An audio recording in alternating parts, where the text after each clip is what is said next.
Hello, everyone, and welcome to another episode of the Ultimate Schmoedown Aftershow. My name is John Barr. Welcome to John Roca's YouTube channel. We're so excited to have you and to be breaking down yet another big week in the Schmoedown.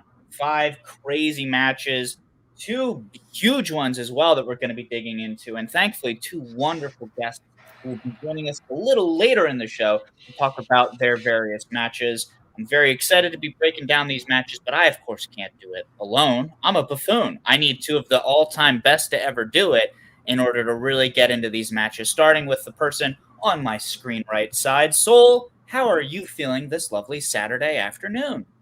Doing good. Lots of matches to go over. You're not a buffoon, John. I don't believe that. I'm a kind-hearted buffoon, and that's really the only thing going for me. That's, and all of that is my Hinge bio, if anyone is looking. I don't know. Hey, Boggs, my other dear compatriot, the MVP of this show, arguably. What's your Hinge bio? My Hinge bio is pretty. No, I'm just playing. That's I was like, is it pretty brown Boggs? Swag. That's for another show. Yeah, exactly. It's the philosopher once said. But yeah, I'm all good. Busy week as usual with the all the matches going on. Lots of live matches happening. Title matches, upsets. A lot going on. So can't wait to break it down with you fellow Schmoedown fans. That's right. As I adjust the placement of my mic to see if it makes any difference to the lovely people at home, I want to take a second to welcome the lovely people at home once again. Hi, how's it going? I hope your Saturday is going great. We really appreciate you watching, commenting like Galaxy Geeks channel and Drunken Prayer. Don't forget, if you would like to support this show in particular, we're always happy to have it. You can be sure to leave us either a Streamlab or Super Chat. We love to read those out during the show, see how y'all are feeling. Also, don't forget to join the Patreon, patreon.com/John Roca, to get all of the specific happenings of the Outlaw Nation and everything that's going to be happening on this channel. But another way that you can support this show is, hey, if you watched the episodes of weeks prior, you can leave a lovely little comment once the episode is all wrapped up, and we like to read those out at the next week's episode. So, Soul, I'll kick it on over to you. What kind of comments did we get on last week's show? First coming from Chris Taylor. Simple here. Good job to the panel. Thank you, Chris. Thank you. Not enough people tell us a good job, quite frankly. Right. Good enough. Now I'm really fishing for them. What else nice did people have to say about us? I just saw Jeremy Miller pop up in the chat. Jeremy Miller said last week, great show with the Finstock Exchange, and I'll miss Colin until he comes back. We'll definitely miss Colin here. It's just the 3 of us, the 3 amigos now. What a prince. I gotta keep texting him. We've been watching Shaman King, the new one on Netflix, so we've had a lot of things to say about that. It's a fun one, but I need to catch up. It's good. It's good. It's not yet. Well, this isn't the anime show.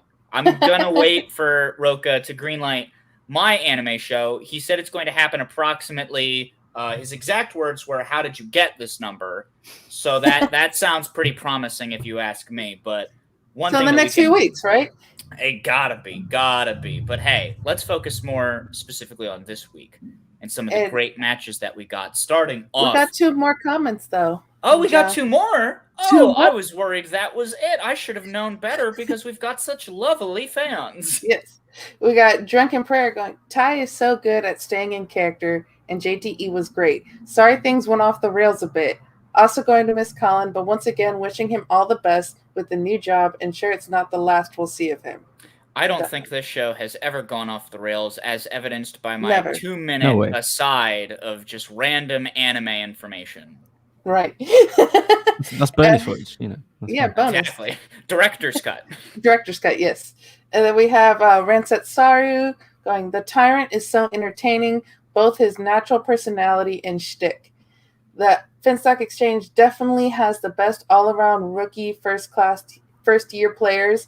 I usually am happy to lean into Boggs picks and watch his dominance in the standings, but I'm so hoping Mike retains. It would mean so much if his first defense is against his nemesis.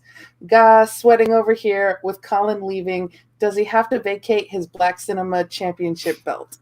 That he does. That's actually confirmed, yeah. He's rescinded it, so we'll put it up for grabs. That's not true. We'd have to pry it out of his cold. Who was in think- second? Who was in second place there? Was that you, Boggs? No, I wish. No, it was someone. I think it's probably Brennan or something. I mean, it was me. Sure. There you go. Yeah. We can rewrite history however we please. It was easy for the taking, and he didn't take it. Sorry, guys. It's okay, Boggs. Set that up right for you. Well, goodness gracious me, gang. Hey, how about we pivot over to talking about our inter-show belts and talk about some of the other belts that exist in the Schmoedown world at large. Namely, first off, the teams championship belts, as we just had a number one contenders match between Final Exam, representing S.W.A.G, Drip Drip, of course, and Lightning Time, representing the usual suspects and everyone who wears hats. And let me just say to Ethan Erwin and Liz Shannon Miller, thank you kindly. But now it's time to get into what was an incredible number one contendership match. First of all, just in case y'all don't know, hey, spoilers. We're about to talk about all 5 matches from the weekend, including the 2 that were from the Schmoedown Battlefield event. So if you have not watched those, probably do that real quick. You got 1 second. Yeah, I'm even going to give you 2. How about that? Those were your 2 seconds. So hopefully you watched all 5 matches, each one approximately 50 minutes. That's okay. Now it's time to start talking about this number one contendership match. And gang, I was talking about it briefly to Soul in our little pre-show. All of us had Lightning Time winning. I had Final Exam winning, if you listen back to my comments. But my official pick was reverse. Reverse. I had Lightning Time winning, but then Colin made my picks and he said Final Exam. So gosh darn it, he left us on a real dang humdinger because all of us got proven wrong as Lightning Time took the W. They are your... Oh no, Robot John.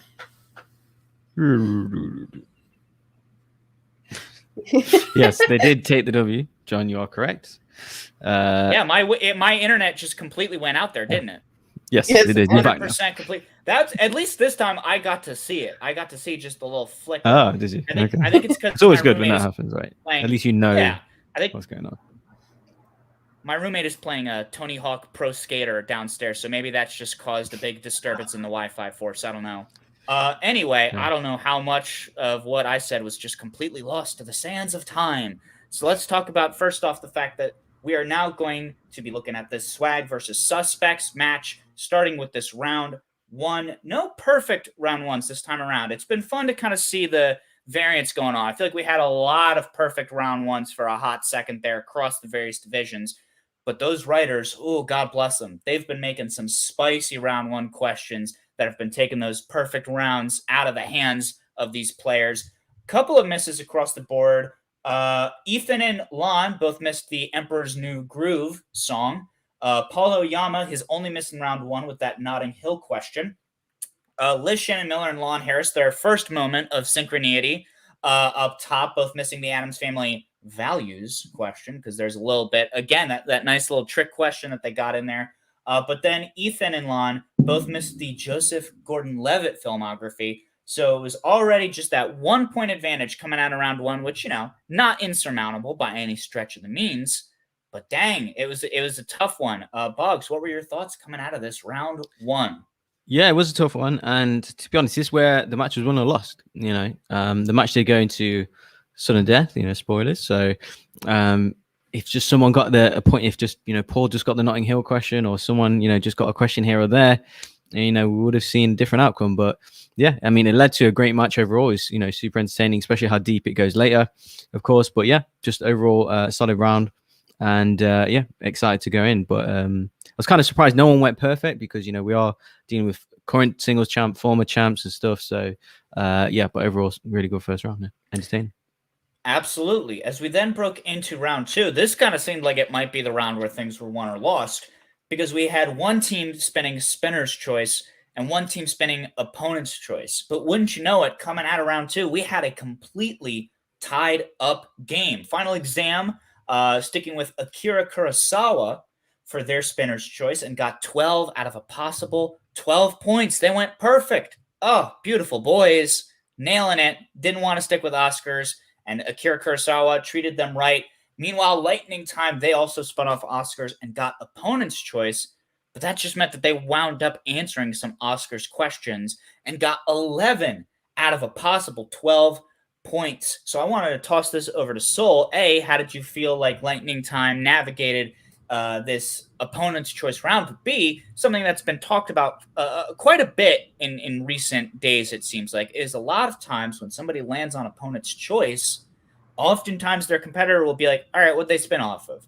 Do you think that's maybe just indicative of the fact where it's like, oh, these guys are just really good, so we might as well give them the thing that they kind of didn't want? Or do you think it's more just indicative of sometimes players are just like, yeah, I don't know, dude. Like, we all like movies. Sometimes there's no just obvious choice.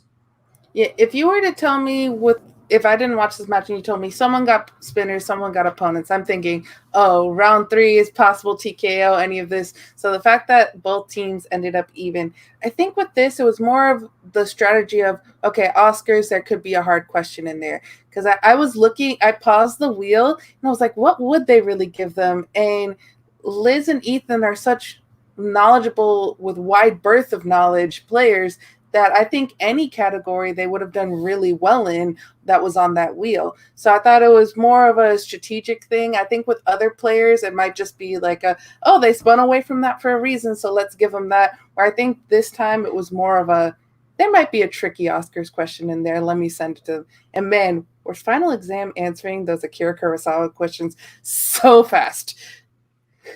Absolutely. This was definitely a category that they put on the wheel. They knew what they were doing, and man, it showed. And yeah, like you were saying, sometimes it's just difficult to know exactly what kind of hard-hitting questions you'll get in the Oscars, which is a pretty broad category, considering the Oscars, they've been around for a hot second, and there's quite a few movies that fall into that category. 2 or 3 years, right? At least 2. Well, that's how many years they've done it without a host. So then when we have to start factoring in the host, then it's a whole other clamshell. Jeremy Miller in the chat, I was disappointed in Final Exam not giving them Alien Predator. That's another interesting thing, because like on the one hand, I totally agree, like that's a category not oft spun and dealt with in the world of teams. But on the other hand, obviously Ethan Erwin has now dove into Innergeekdom, and he's technically now like on the road for a contendership, maybe, obviously, that's now in the semifinals of that Innergeekdom tournament, but more on that later. As we break into round 3 of this current match. And gang, everybody got everything. And there were some tough questions in here too, but they just I think my favorite question probably of this round 3 was just how quickly Lon seemed to know the Geostorm question. It was just like, yeah, no, Paul, that's Geostorm, right? I didn't know that we all had to remember Geostorm. I didn't realize that was going to be on any tests of any kind. But coming out of round 3 with that 34-34 score, I mean, that's nothing surprising. You know what I mean? Like, even though we were all kind of on similar wavelengths talking about this match in our predictions last week, these are 2 of the elite teams. Like, Boggs, I don't know what your feelings were. Was there any part of you that was like, oh my gosh, are we in sudden death? Or were you more just like, yeah, of course that's what was going to have to happen when you have 4 players of this caliber? Yeah, a little bit of both, really. Like, I'm always kind of secretly happy when Lon does well, because people think, oh, Paul should have another partner, or Lon isn't that good, he's so frustrating. But so I do like it when from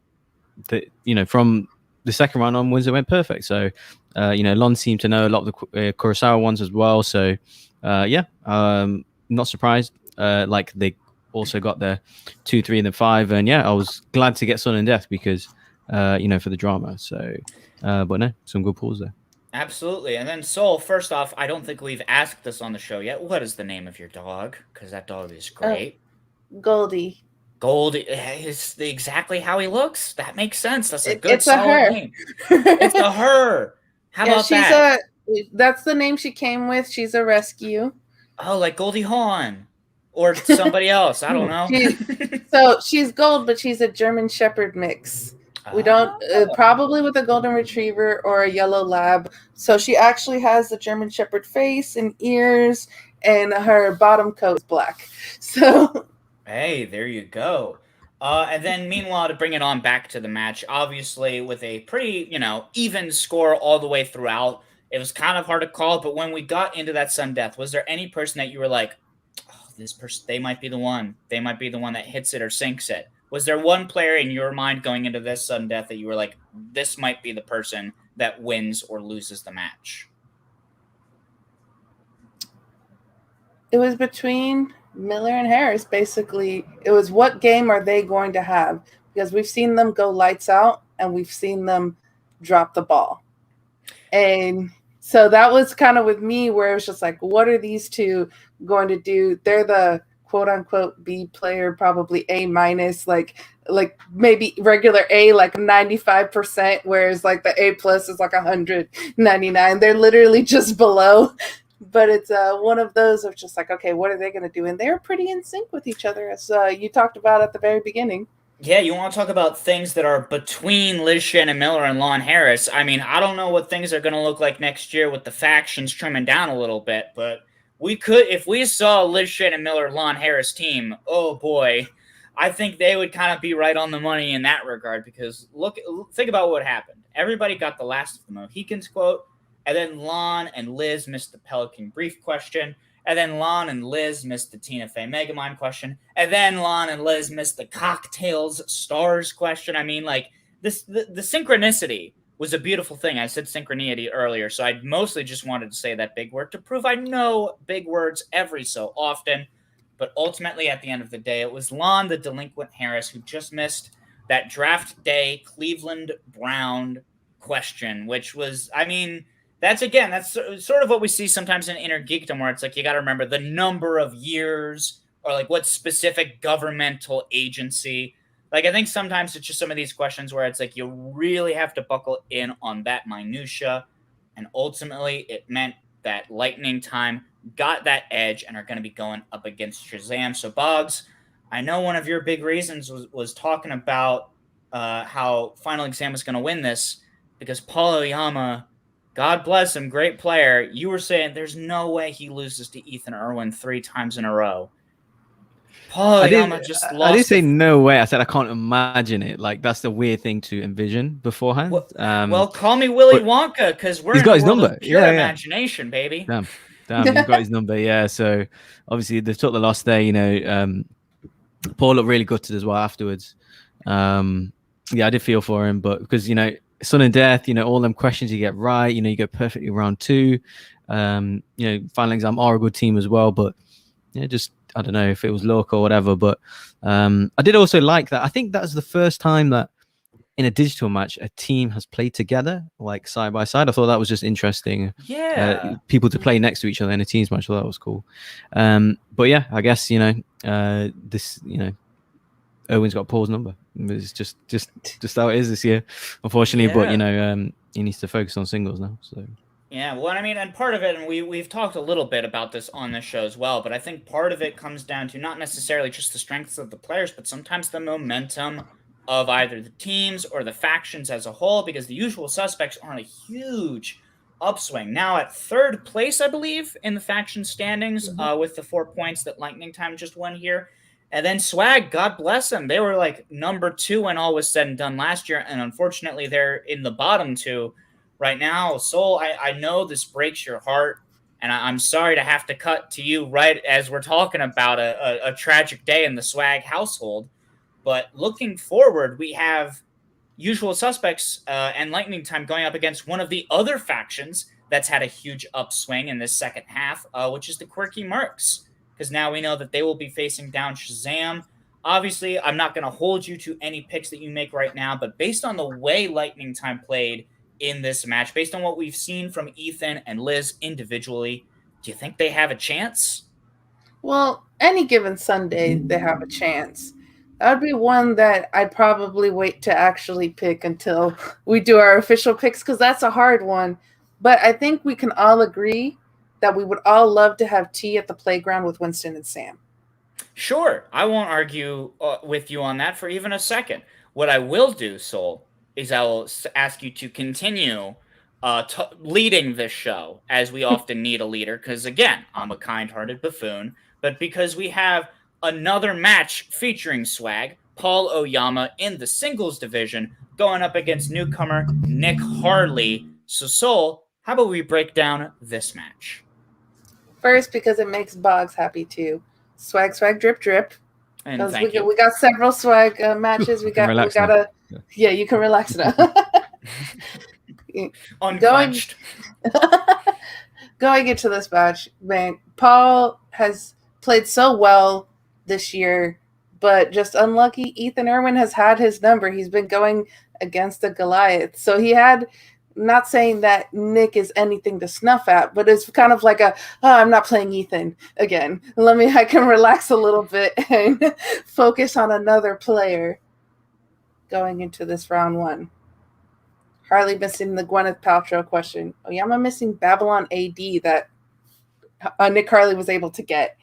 Harley missing Tommy Lee Jones, missing Sigourney Weaver, and in the process also using 2 JTE rules, 7-5. So I'm going to throw it to you, Boggs.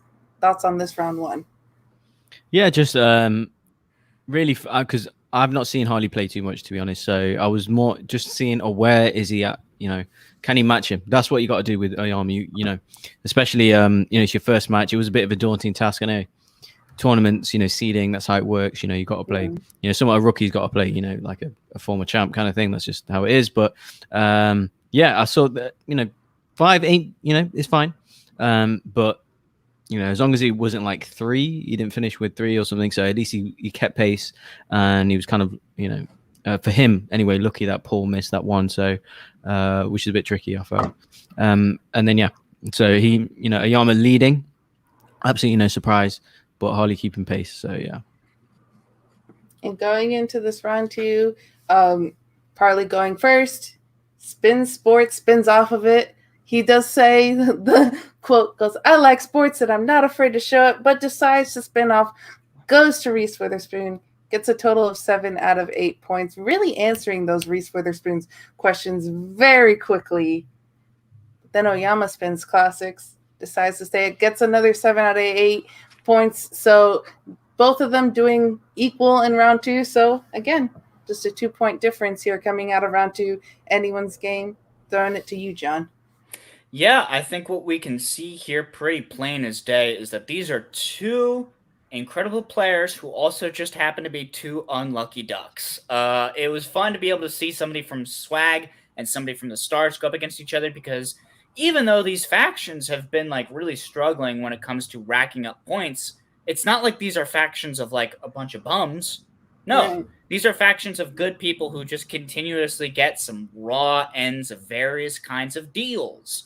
It was very interesting. I was also, like Boggs, very excited to see Nick now in this new Schmoedown environment, see what he was able to do, see if he was able to hang. I don't give him too much guff for those misses in round 1, because, Paul was giving him credit for that Babylon AD question. I'm certainly not going to give him any guff for not remembering, what was it called, the Homesman? Yeah, the Homesman by Tommy Lee Jones. All I know about Tommy Lee Jones is how much he hates Jim Carrey. I think being able to see both of these 2 go perfect in round 2 is a beautiful thing. It's a nice reminder that, Paul is a former singles champion for a reason, and Nick is a former FCL champion for a reason. These 2 know their things, and coming out keeping the exact same point differential, I think that's a testament to how if you get to see these 2 fully in their bag, it's a beautiful thing, Soul. Beautiful thing indeed. Going into round 2, Harley gets his 2. Oyama gets his 2. Harley missing his white boy Rick 3-pointer.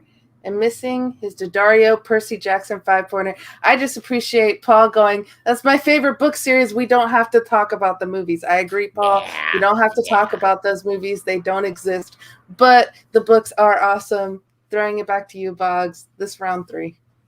It's just nice to see Paul win, because he with obviously Innergeekdom recently, and obviously lost to East in his singles and in teams as well. It's come on.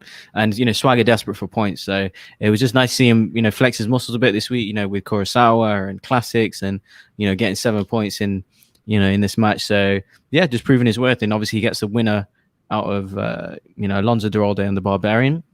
Again, another good match, so that's something to look forward to. And something that Steph said that in the post-match, that he's like an athlete of the mind, and I kind of think that as well when I'm watching him. you can see him break things down and thinking like 1 or 2 steps ahead. I really like that as a player. So he's really like just intellectual and kind of well thought, like everything's well thought through in the game. So that's a difference between the absolute top players and just like a good player. So onwards and upwards from Oyama. But like I said, a bit unlucky for Harley being, imagine getting the call and you're playing Oyama in the first round of a team, a singles tournament. It's a bit daunting, but he gave a good account of himself. Didn't get TKO'd, so unlucky for him. But onwards and upwards for Oyama. Definitely. And with Oyama there, he's going forward. I'm going to be rooting for him because swag, drip. He's played a great year this year, just unfortunately not on his record. He does have that free-for-all belt, so who knows what he's going to do with that. I have no guesses, but I'm sure you two might have some. Possibly. John, got a guess?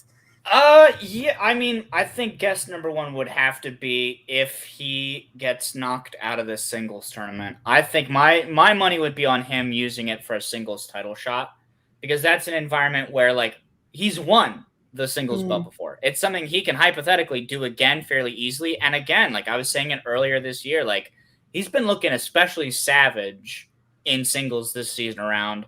I know a lot of people are giving Lon a lot of flack for the fact that Lon lost the Lightning Time match, but it wouldn't surprise me if they were like, maybe if we can just get to that title environment, maybe that's the thing. That wouldn't surprise me as well, because we've seen Lon pull out some impressive wins, both in singles and then both partnered up with Paul, being able to make some specific pulls. Geostorm.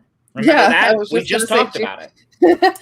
So I do think probably it's more likely going to be that Paul will use it in singles again, because, he won that in a singles environment. You know what I mean? Like he won it off of, in a way, kind of going up against Ben Bateman in a kind of singles environment. And that was sort of like a nice little piece of poetic justice, since he was able to get some revenge off of Ben getting the belt off of him, if I'm not mistaken, way back when in season 6. My brain, it's already scrambled and I'm 25. And proving... Again, this match, like he did really well in classics. That's the category that tanked him in the match against Ben when he lost his belt in the first place. So he's proving, he's fighting off his demons here, and I'm excited for him this year. Absolutely. Bugs, what do you think about classics? I like them. Yes. Why did you ask me? Why? What was the need for that? I don't know. It was just something I thought up. Oh, okay. It's as if, I just had a match with classics on the wheel. It's almost like the people at home can watch it if only they joined patreon.com/John Roca. Oh, if only they would do such a thing. They could be in on all of our hilarious inside jokes. Oh, Bugs, could you imagine if everyone got our sense of humor? Wouldn't that be a beautiful thing? One day. We'll hit one day. Some people in the chat know. For those of you who don't know, this link right here. That'll solve every problem you've ever had, I swear, on the Lord God on high. Hey, let's talk about Innergeekdom for a hot second, huh? Why don't we do that? Right now, we know of our 4 different individuals who are going to be in the semifinals of this tournament. We have Moose Haas, who beat our upcoming guest, Chance Ellison. We have Saul, representing the Den. We have Ethan Erwin, aforementioned, hopping into this Innergeekdom world, and we have Robert Parker. Now, right now, things in the Innergeekdom are kind of interestingly up in the air, as we just had a phenomenal Innergeekdom title match. But now we have Amaru Moses facing off the winner of that match. I'll keep it a secret for now, just because we'll talk about it later, and people still have time to watch it, technically. But we have 4 interesting competitors. I have to ask just right off the bat, again, I'm not going to hold you to any of these picks, because we don't know exactly what all is going to be what by the time the actual finals get around. But I did kind of want to ask, who do you feel like is going to be going up for the belt, or maybe even have it by the time the end of the season rolls around? Because we have a current reigning champion. We've got a number 1 contender. We've got somebody from these 4 competitors who are going to have their shot. And then who knows? We might even have the person who just lost the belt.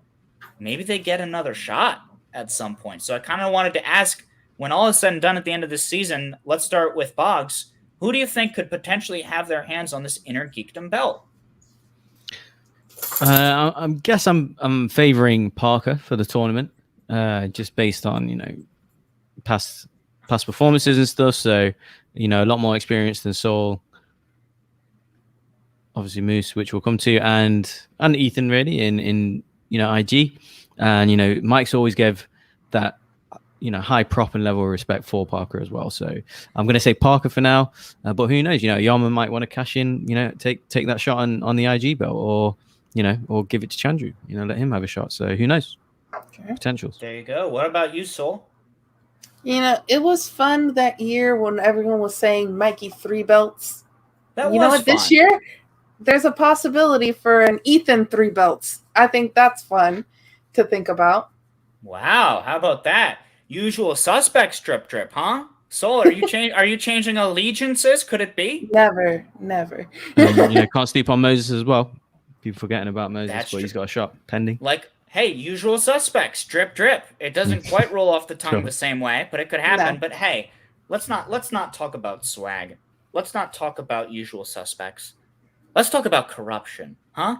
Let's talk about another faction that has been rising through these rankings, due in no small part to our first guest. He is a 3-division incredible competitor, a former team's title belt holder, and folks, hate to spoil it for you, but he also happens to be the #1 motherfucking contender in the singles division. Everyone make some noise for our returning guest, one of our favorite people in this whole goddamned earth. I'm cursing so much, John. I'm sorry. Behave, sir. But make some noise for Chance the Cobra Ellison. Hello. First off, Chance, I know you're very Christian, and I'm so sorry for all those potty words I just said, but we are coming off of a big week for you in particular. How are you feeling, dude? How's it been? It's been up and down, but overall, I think I ended off on it's a good week. I would agree. Yeah, exactly 1 up and exactly 1 down. It was so fun to see you again, because a lot of your recent matches have been in the live setting again, which it's been so long that we've gotten to see, and it's so great that we're getting it back again. How much do you feel like after you're now, I guess, 3 different live performances, how much do you feel like you're kind of back in the bag when you first made your splash in this league, when you first came up with Mike and just wreaked havoc, essentially? I forgot how much I miss playing back in front of people again. It's fun. I love the environment. I love the energy. And these past couple months have been it's been really great to do this in person again. Absolutely. Well, we're so excited that you would join us again, because we love having you on. We're so excited to talk about some 2 great matches. I guess the best way to classify this is a little bit of a good cop, bad cop situation. In that, Boggs, I'm going to bounce it on over to you to be something of a bad cop, because the first match that we are going to be talking about is this Innergeekdom tournament match of Chance Ellison, our wonderful, illustrious guest, and Moose Haas of the Finstock Exchange. Yes, sir. Let's do it. So, I thought Haas's promo was great. His the whole beer chugging thing. Yours and Shannon as well. Chance. Just started off the match great. So, obviously going in as well. You've got the outfit. The shades, the hat, the gloves now. So, loving that look. But yeah, managers going back and forth at the start. So, how does it feel getting booed? Hard. Well, no, I think this match was mixed, right? The singles match you seem to be getting. The singles match was a little heavier towards the other person, but this one, I'm sorry, the single match was a little heavier towards the other person. This one there's a little mixed. Right. But yeah, going in, obviously thoughts on Haas. I think it's fair to say you were the favorite going in. Obviously winning the IG tournament last year. I had you winning this tournament, to be honest. So, thoughts on maybe having that pressure going in. So nothing really bothered me. It's just something that I'm like, I did it once. I can go for it a second time. Haas is a rookie that we did vet when we were drafting this year. We were really impressed by him, and so he's one of the rookies we wanted. Didn't get a shot at him, unfortunately. But no, yeah, I knew how good he was. I knew that I couldn't sleep on the dude. I couldn't rest on my laurels, couldn't rest on my base knowledge. So I knew that coming in, I was gonna need to put up a fight. Yeah, and they also, before the match as well, doing the Paul Savino picture and Ty taking shots at you, and, mumbling and all this. So, that didn't get to you before the match. Not really. I mean, people can say whatever they want to. All that matters is how he's playing. Yeah. Shannon's, your mouthpiece as well, right? So she gives it back back as well. So yeah, it was fun going back and forth, and then going into round one. Misses on both sides. A bit of a. Is this your lowest round one? Probably. Ever? Yeah, because obviously you do put yourself on that the perfect that's the you've got that rep basically. So yeah, it was a bit of a shock kind of seeing that you're both missing the same questions as well. Super weird. So I don't know if you guys are in the same training camps or what, but yeah, you guys got similar. Some of those are tough. I even talked like Mike and Chandru after, they're just like, damn, those are hard. They were. Yeah, I mean, it happens. It happens. So yeah, especially that Conan one as well. Like it's such an easy one to get wrong. But so please, thoughts on the first round? Any questions for Chance as well? The first round to me was just the moments of one word being off. You have the cheap tricks off for Chance. You have both of them missing Conan the Destroyer. You both had Barbarian, right? On there? Yep. So it was one of those of like, you guys know the answer. You're on the right track of mind. You're so smart in this division. It's just one little thing. So was it when you were getting those just one part off where you're like, it, does that motivate you to do better going forward? Or does that kind of make you go, oh man, and you get in your head? Whenever you miss anything, you can't take it. You can't take it that harshly, because that'll throw you off the rest of the game. You just gotta, okay, look, I missed, move on, get the next one. That's all you gotta do. I know. Yeah, and then going into round two, Haas goes first. He gets his first two, misses the third. Obviously, the steal was missed as well. He gets his fourth, and then the fifth, you kind of both missed that one as well. So, Chance, you go next. Obviously, spin off comic book movies, land on Star Wars. So, you do miss the first question, then you hope one. Get your second, get your third, get multiple choice in your fourth, and you miss your fifth. Overall thoughts on the second round? Yeah, obviously lots of misses either side, to be honest. Yeah, no, I mean, this is. I love Star Wars. I've seen those movies a lot. Those are just questions that, I mean, when you get a lot of like quote based stuff and a lot of like obscure actors, which is something I should have seen coming, but I just didn't dawn on me like, hey, we should study this. But no, yeah, I mean, that's just stuff that was outside my wheelhouse for that particular day. Yeah, it was a bit, because it was the Obi-Wan, the famous line that he says to Han Solo. I was like, oh, come on, Chance. And also, I find it strange as well. The last question, the Star Wars question was, the Aisha Darko in Attack of the Clones. So it's different for us who read it at home because it's Dakar. It's like an Indian name. So I think maybe if you were to see it written, it's written. It's an Indian name, right? It's spelled Dhakr. Aker. AKE. Oh, yeah. Okay, yes. That if I had seen it, seen it written, I probably could have put together it's Jamila. Exactly. Yeah. So I just found that interesting. Obviously, someone's saying it darker, and that's not how it's pronounced. I just thought it was super interesting. I thought, oh, that could have maybe changed something there, but obviously, it's no one's fault. It's just something I noticed. But John, any overall thoughts on the second round and questions for Chance, please? Yeah, I mean, obviously, thank goodness her name wasn't irradiated, because then that would have been a whole other kettle of fish. God bless Christian. We love you, Christian. We know.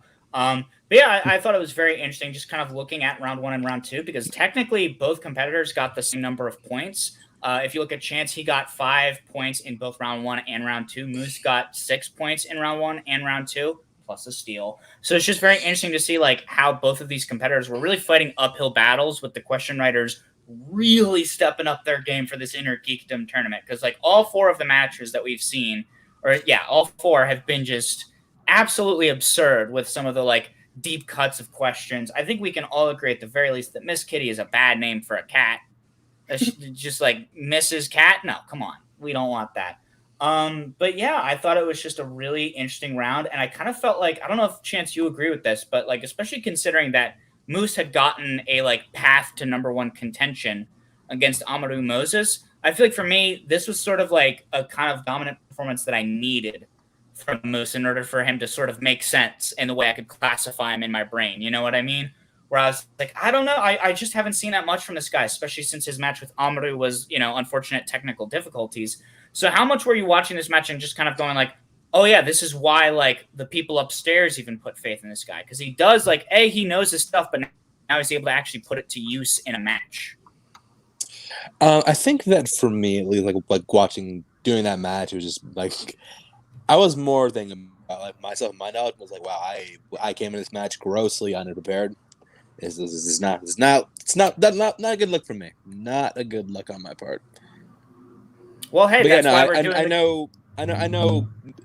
Haas knows his stuff. I know he's a good player. So, yeah, I mean, I was. I mean, again, and I also like him as a dude. I was happy. I was happy to see him just like fight a battle with me. Yep, totally fair. And then going into the third round, Chance. Obviously, you've got your 2-pointer. You've not got the 3, which is Transformers one, which grade it was. Obviously, you just one off there. And then that 5-point question, man. What are your thoughts on the 3 and the 5 there? A lot of quotes this match. A lot of quotes. Like this is slowly becoming like the quotes and obscure actors division, which it's a little not as interesting for me. But no, not just banging question writers. But yeah, no, I said at the end of the match, like I played like crap and I deserved to lose. What this showed me was I do need to restructure my IG training, just because I'm not gonna stop competing. I don't want this to be my last match in IG. I played for a title and I've lost 3. I played for a title and I've lost 3 straight. So I don't want this to be my last match because I think that'd be bad for myself and bad for my legacy if this is the way I finished. So no, I will be back. I just know I need to restructure the way I perceive IG, the way I view IG, the way I practice for it. So, but I'll be back. Yeah, I hope so, man, because, you lit up the league last year. The Star Wars guys and you in the IG tournament. So, yeah, that's definitely, whether you need to switch it up. Is it because of the change in IG this year? Is that what you're referencing? That does contribute, because I do think that the fact that these questions are getting deeper, especially in all rounds, it does favor players who devote everything to this division. Whereas people like me have to put a little extra because we cannot devote everything to this division.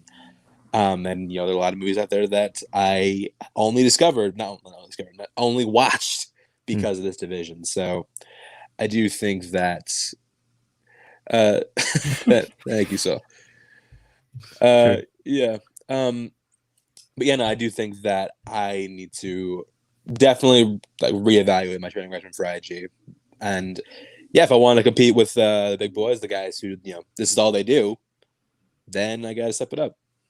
Yep, you've done it before. I'm sure you'll do it again. But going on to Saul against his match against Moose. Maybe thoughts and predictions on that match. Talking to me? Oh, yeah, Saul. I mean, yeah, I get that wrong. He mispronounced it. Whenever there's Saul and my name, he mixes. In my head, it sounds different, but it's just that's fair. Stop crying. You're fine. So this is interesting. So I think that it depends on I would be looking more at Saul in this. I think Moose can take him out. I really do. But if I had to put money on it, I think Saul has the anger, which I would have loved to have played him because I would have really loved to play off of that. That's it is how it goes. But it could go either way. I'm slightly leaning towards Saul on this one. Understood. So yeah, we'll give our predictions on that at the end of the show. But John, we've got another match with Chance. He was featuring. There was a Schmoedown featuring Chance this week. So we've got another match. That's right. We love a double feature over here on the Ultimate Schmoedown After Show. And like I said, we're doing some bad cop, good cop. And today's Soul, you have the illustrious honor of being good cop. As we talk about a different match in a whole different division. We're talking about the singles division. Once again in the Scum and Villainy Cantina, but with this singles match with Chance going up against JTE, another TKO, but in a slightly different direction, Soul.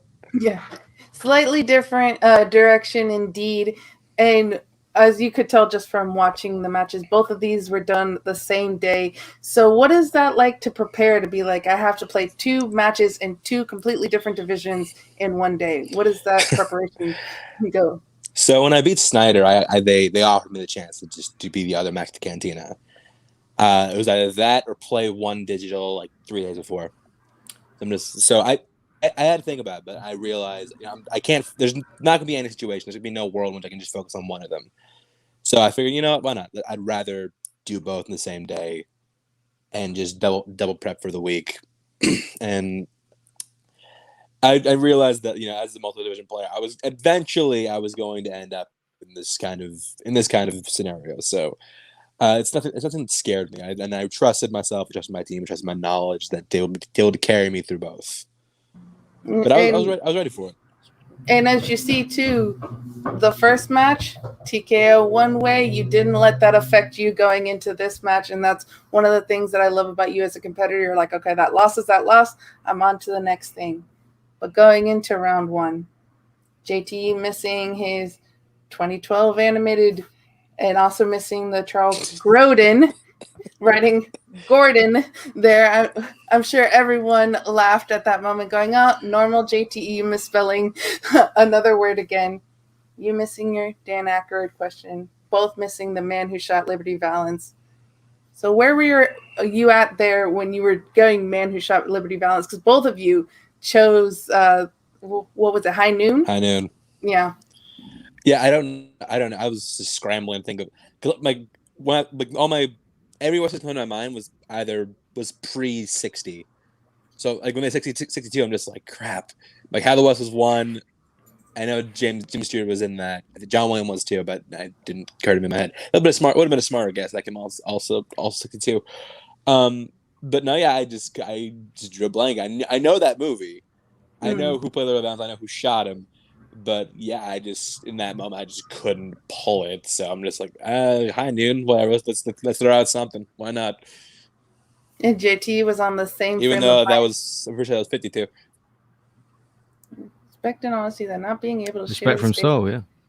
We'll get down as missed opportunity to give the fans a great show. That'd be great. We'll get there eventually, so we'll get there. I would love to see that. That would be so good. But throwing to John, your thoughts on round one? Yeah, I mean, I was glad to see that Christian kind of hopped on the Charles Grodin, James Gordon, all of that. He was just like, hey, wait a minute, let me see that again real quick. Oops, and just kind of like really quickly double checking on that. It was lovely to see. Honestly, I kind of got taken out of the match for a second because you were right, Chance. 2012, great friggin' year for animation. Excellent year. Oh, my goodness. Like, I just had to think about that because I was like, oh, man, I forgot about Paranorman for a second there. I keep forgetting about Paranorman and the, like, whole, like, filmography. And that one's just a good one. I was honestly just curious, like, what would you say has been your favorite, like, modern, like, let's say, past 5 years or so, like, favorite animated movie that you've seen? Ooh. 5 years? Yeah, roughly. Let's say that. 5 years. Let's see. So going back to 16 on this one. If I had to pick one, I'd probably lean towards Pixar's Soul. I adore that film. I dig that, yeah. What year did Coco come out? 17. I would choose Coco. Which I like, which I like a lot, but it's not. It's like high. It's like lower high tier Pixar, but I like it a lot. It's a good movie. Yeah, Pixar's got a lot of. You could basically go not wrong at all with just picking whatever Pixar movie came out that specific year. I dig it for sure. Yeah, I love how Pixar has such high quality that you're like, oh, it's a low Pixar movie. Still means it's a good movie, but it's like, oh, it's on the lower end. But going back to this match, round two, spinning off of 90s, going to Mel Brooks. Why'd you spin off 90s? I don't want to say it right up front because with something broader, yeah, it's a little more of a crapshoot. Because they pull some shit that was popular in like 92, that like everyone who was there for 92 knows it, but I wasn't there. So I'm just like, you know what? I'd rather just avoid that pitfall. I'm fine saying this because it's pretty predictable. Get away from me.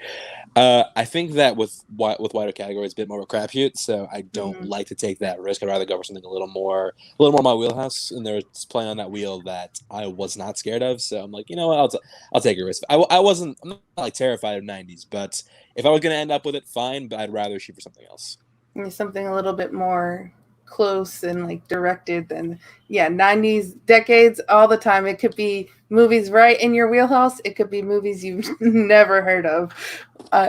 But you get on Mel Brooks, possible 7 out of 8 points. You did drop to multiple choice in that first one, but then going perfect for the rest of the round. That must have felt really good. It did, especially because I love Mel Brooks. I think he's hilarious, and some of the comments asked about some of my all-time favorites. So, yeah, definitely glad I got to share my knowledge in that category. JTE spinning new releases, deciding not to spin off of it, and he said even later in his post-match interview, he's like he had a few categories he was afraid of, and he was like, if I don't spin that one, I'm sticking with whatever I got. Gets 5 out of 8 points there. Drops a multiple choice bunch. He kind of McCougad this round. There was a lot of guesses, but he was getting them right. Boggs, your thoughts on round 2 in general? Yeah, shout out to Alan Smithy. I did see him in the show, so shout out to him. He's in the chat. But Chance, I want to know as well. Did you see JTE's when he put Gordon? Did you actually see that? I know Christian pointed out, but did you? No, I didn't. No, or else I would have said something. I didn't see it. It was a good spot because that pillar's in the way, right? They told us like up front, like, hey, show your answer. Like when you flash your answer, flash to the judges and flash to like whoever's behind you, because that's where the players and managers are. He didn't do that, so I didn't see it. Right. Or else I would have challenged it myself. Yeah, we can't tell if you like pointed it out or because you just hear Christian shine. So yeah, that was interesting. No, so obviously just JT, struggling a little bit in round 2. Obviously he did get all his questions right, but that's with new releases that there's obviously a lot of them recently. So yeah, going multiple choice. And I feel like he did know like some of them if you just kind of slow down a little bit, but he used a lot of his repeats, so he was kind of on the back foot and, Chance leading the second round 13-10. 13-10 indeed. And it's both of you getting all your questions right. So even though JTE dropping down, it's still a 3-point. It's like I said with the last match, anyone's game. But JTE getting his 2-point. John Goodman, Sully question, missing his 3 and his 5. When you heard "and your winner" after getting TKO'd earlier that day, and you're hearing "and your winner" when he misses his 5, what was the feeling there for you? It felt like vindication, honestly. It felt like everything I had been working for is finally happening for me, and I was pumped. I was excited. And especially after like losing the Haas earlier this week, I was glad I was able to come in and just whoop the chance a new one. John, your thoughts on round 3 and this match in general? It was just so interesting to me to see how this was just kind of a mirror of the Chance's match against Moose, where it was again just like the same point differentials coming out of every single round, coming down to those like 3s and 5s, where it's like the TKO doesn't necessarily portray how well the opponent played, but in this match it definitely showcased how well, Chance, you were on top of your singles game, which means now looking forward, there's a chance that you will be either going up against Ethan Erwin, who's having one hell of a year, just generally speaking across the board, or again, we might have our second KOrruption invitational with you going up against Marisol McKee. I love that you brought up how, again, one of your first ever matches, your first singles match period was up against Janine the Machine. My first win was on that stage. That's it. I'm a buffoon. This is why I say I'm a buffoon, because it keeps getting proven true. But yeah, obviously that was a huge win, and it's something that you are now staring down the barrel of.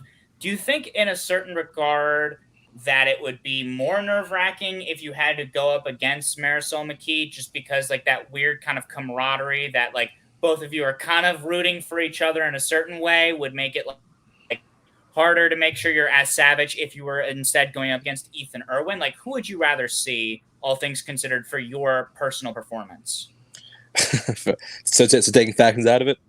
Yeah, exactly. I will take factions out of it because I'd rather see Marisol, because that's the guaranteed 7 or 8 points. Either way, it doesn't matter. For me myself, I would rather see Ethan, just because I can't think, because he started me off in this path. I started off 0-1 because of Ethan, and I think that there'd be nothing better for me than to beat the guy who beat me in my very first match and take his belt. Absolutely. And then obviously on the other end of that ledger, Marisol McKee just has had some of the like most intense matches this year. Right now, her match against Janine the Machine has been one of, if not my favorite, that we've seen so far, like just this year alone. I mean, I'm loving how many just like intense, incredible matches we're getting out of Corruption right now. With Marisol's great win against Kevin Smith, with Mike's recent win against our upcoming guest, and now with this win, like, do you think just Corruption is like that latter half faction where it's like y'all just need to take those like licks up top in order to then just come back with that like fire and the fury to get your vengeance? It definitely does feel like we're a playoff team. Like we're a team that just, we're pretty good for the rest of the year, but like when playoffs are and when the game's on the line, that's when we wake up and that's when we start to dominate. But no, yeah, I think that that's what we pride ourselves on. That's what we pride ourselves on. We pride ourselves on high performance, pride ourselves on good gameplay, which is why the Haas match drives me so crazy. It's not that I lost, and I played badly, because that's just not my brand. So yeah, no, I think we've done that the entire season, and yeah, now it's crunch time. We're ready to come in and finish this thing out. Absolutely. Branding is strong, and I know Moose was giving y'all some flack in his post-match interview as the manager of JT, saying y'all don't sell merch. Don't worry, we don't forget that y'all sell Season 7 championship merch. We remember over here. I mean, you guys do sell merch, but it's to yourselves. So Also, I think John Roca, Finstock Exchange, go buy shirt. I think that was the first TKO they've been given as well. No, nobody's ever given a TKO, which I was happy about, because Shannon talked about it, just like, okay, you know what? Our whole goal was we didn't want to finish the season with a TKO. That happened to us twice. Like, okay, fine. After Saul in Collision, they were the only faction not be dealt a TKO. Just like we're worried, like, please, somebody, just knock somebody in that faction out. And then we're like, oh, it happened, and I was the first one to do it. So cool. Yeah, and you got the point back on the same day. So obviously, -1, and then you got that one. So do you feel guilty potentially retiring the Patriots? No, no. Why would I ever feel guilty about retiring two old hacks that should be playing this game anyway? No, get out. This is my league now. Love it.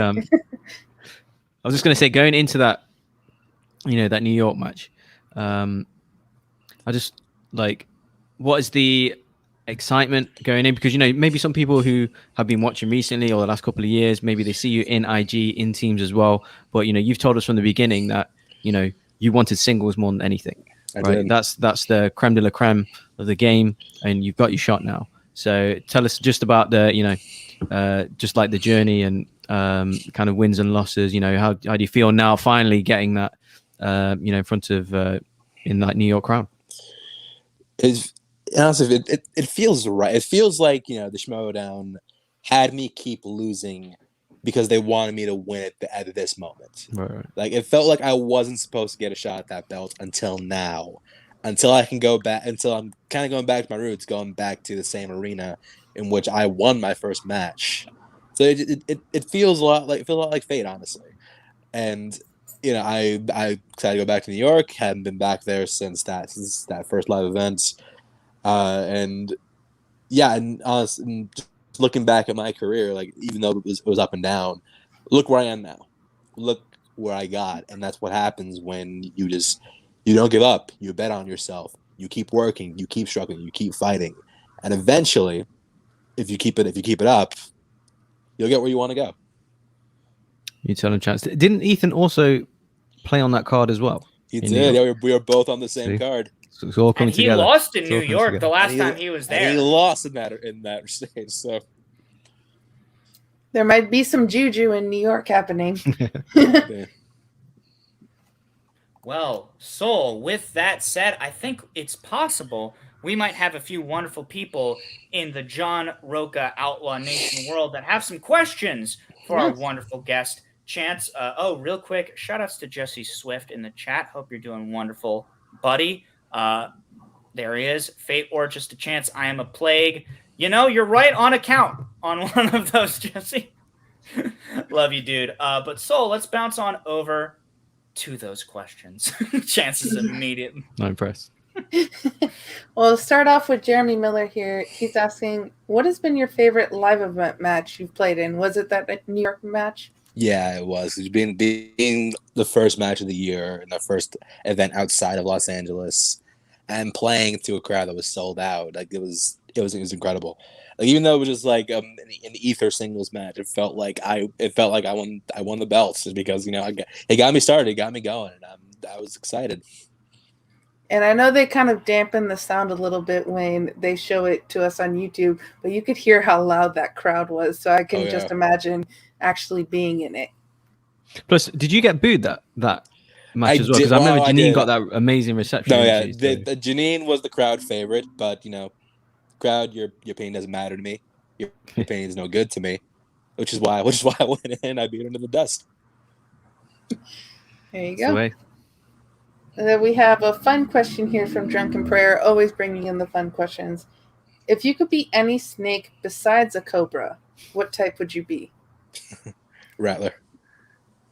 Yeah, that fits into my desert roots. So yeah, rattlesnake. There you go. I'm sure there's a few of them in Arizona going around. Oh yeah. And last question here from Gift Taylor. Should players only get to use opponent's choice slice and player slice once during the season? No, those are just part of the game. And I don't understand this whole complaining about Spinner's opponent's choice now when they've been in the game for 5-6 seasons. It's just part of the game. You work with it, you roll with it, you work with what you got, and that show.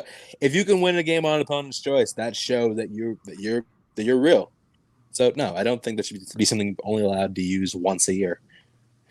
I think it's got to be something where it's like there's certain recency biases when it comes to just like any kind of fan base or something, because obviously it's kind of become a bit of a meme, bit of a joke that like spinners and opponent's choice have been spun a lot in specifically like the digital era. Like that's something that folks have. But I think someone compiled the stats where it's like they're not getting spun more often than past seasons. They're just happening so close together. Mm-hmm. Yeah, that it just seems like it is. And we're seeing them in live matches as well. And I kind of laugh every time Christian goes, "See, it's happening live too." That the fact that it's gonna come up, the probability of it coming up, it's gonna show up live digital. So I personally like it. The worst it's ever been was during the live match era, and it was when there was admittedly a digital wheel in the Ben Bateman Andrew Guy match. Yeah, that's the worst it's ever been, and that's also been years ago. So we can't really hold that against the wheel.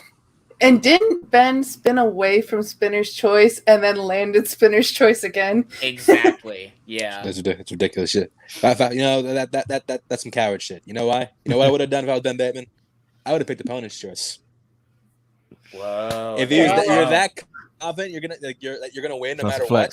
Take opponent's choice. That would be a huge flex. Ben, you heard it here. You're gonna have to win the singles tournament to defend your honor against potential singles champion Chance Ellison. You heard it here first. That's all we got to say on that. Put double opponent's choice on, yeah. Double opponent's choice. All right. Any other Discord questions? That is all. Then we are going to have to hop on over to our real life patrons. Oh boy, some of them have real faces and voices. Isn't that exciting to say? We are going to bounce on over to the first of two, I believe, if I'm not mistaken. Hey, he's always got some of the funnest questions we ever have on this show. We are so excited to have him back on. Drunken Prayer. Drunken Prayer, how you doing today, sir? Hey. Not bad, man. Hey, Chance. How you doing, buddy? Good, man. How are you? Not bad. I don't have any stupid questions for you tonight for once. Got that out of the way already. Fantastic. So, yeah, random question. Actually, going to be Schmoedown related for once. Okay, lay it on me. If there's, lost my voice there. Sorry, working all day. So, okay. If there's one, what rookie this season do you really wish you could have drafted to Corruption? Yeah, I mean there are a couple that we did have our eye on. I think, like I said, Haas is one we mentioned. Page is one we're looking at. Radis and Alvarez were ones we're looking at too. But we had our draft list, and Blendon was top of our list, and we do not regret picking him at all. Oh yeah, Blendon. Fair enough. That's all I got for you, man. Yeah, truly. No, I'm just imagining Radis on Corruption. Oh god. How much would you allow him to say daddy? Because I feel like he says that just one too many times. You know what's funny? I want him to come to our faction next season. We whip him back into shape. Just like cut the shit. You're gonna go in. You're gonna play.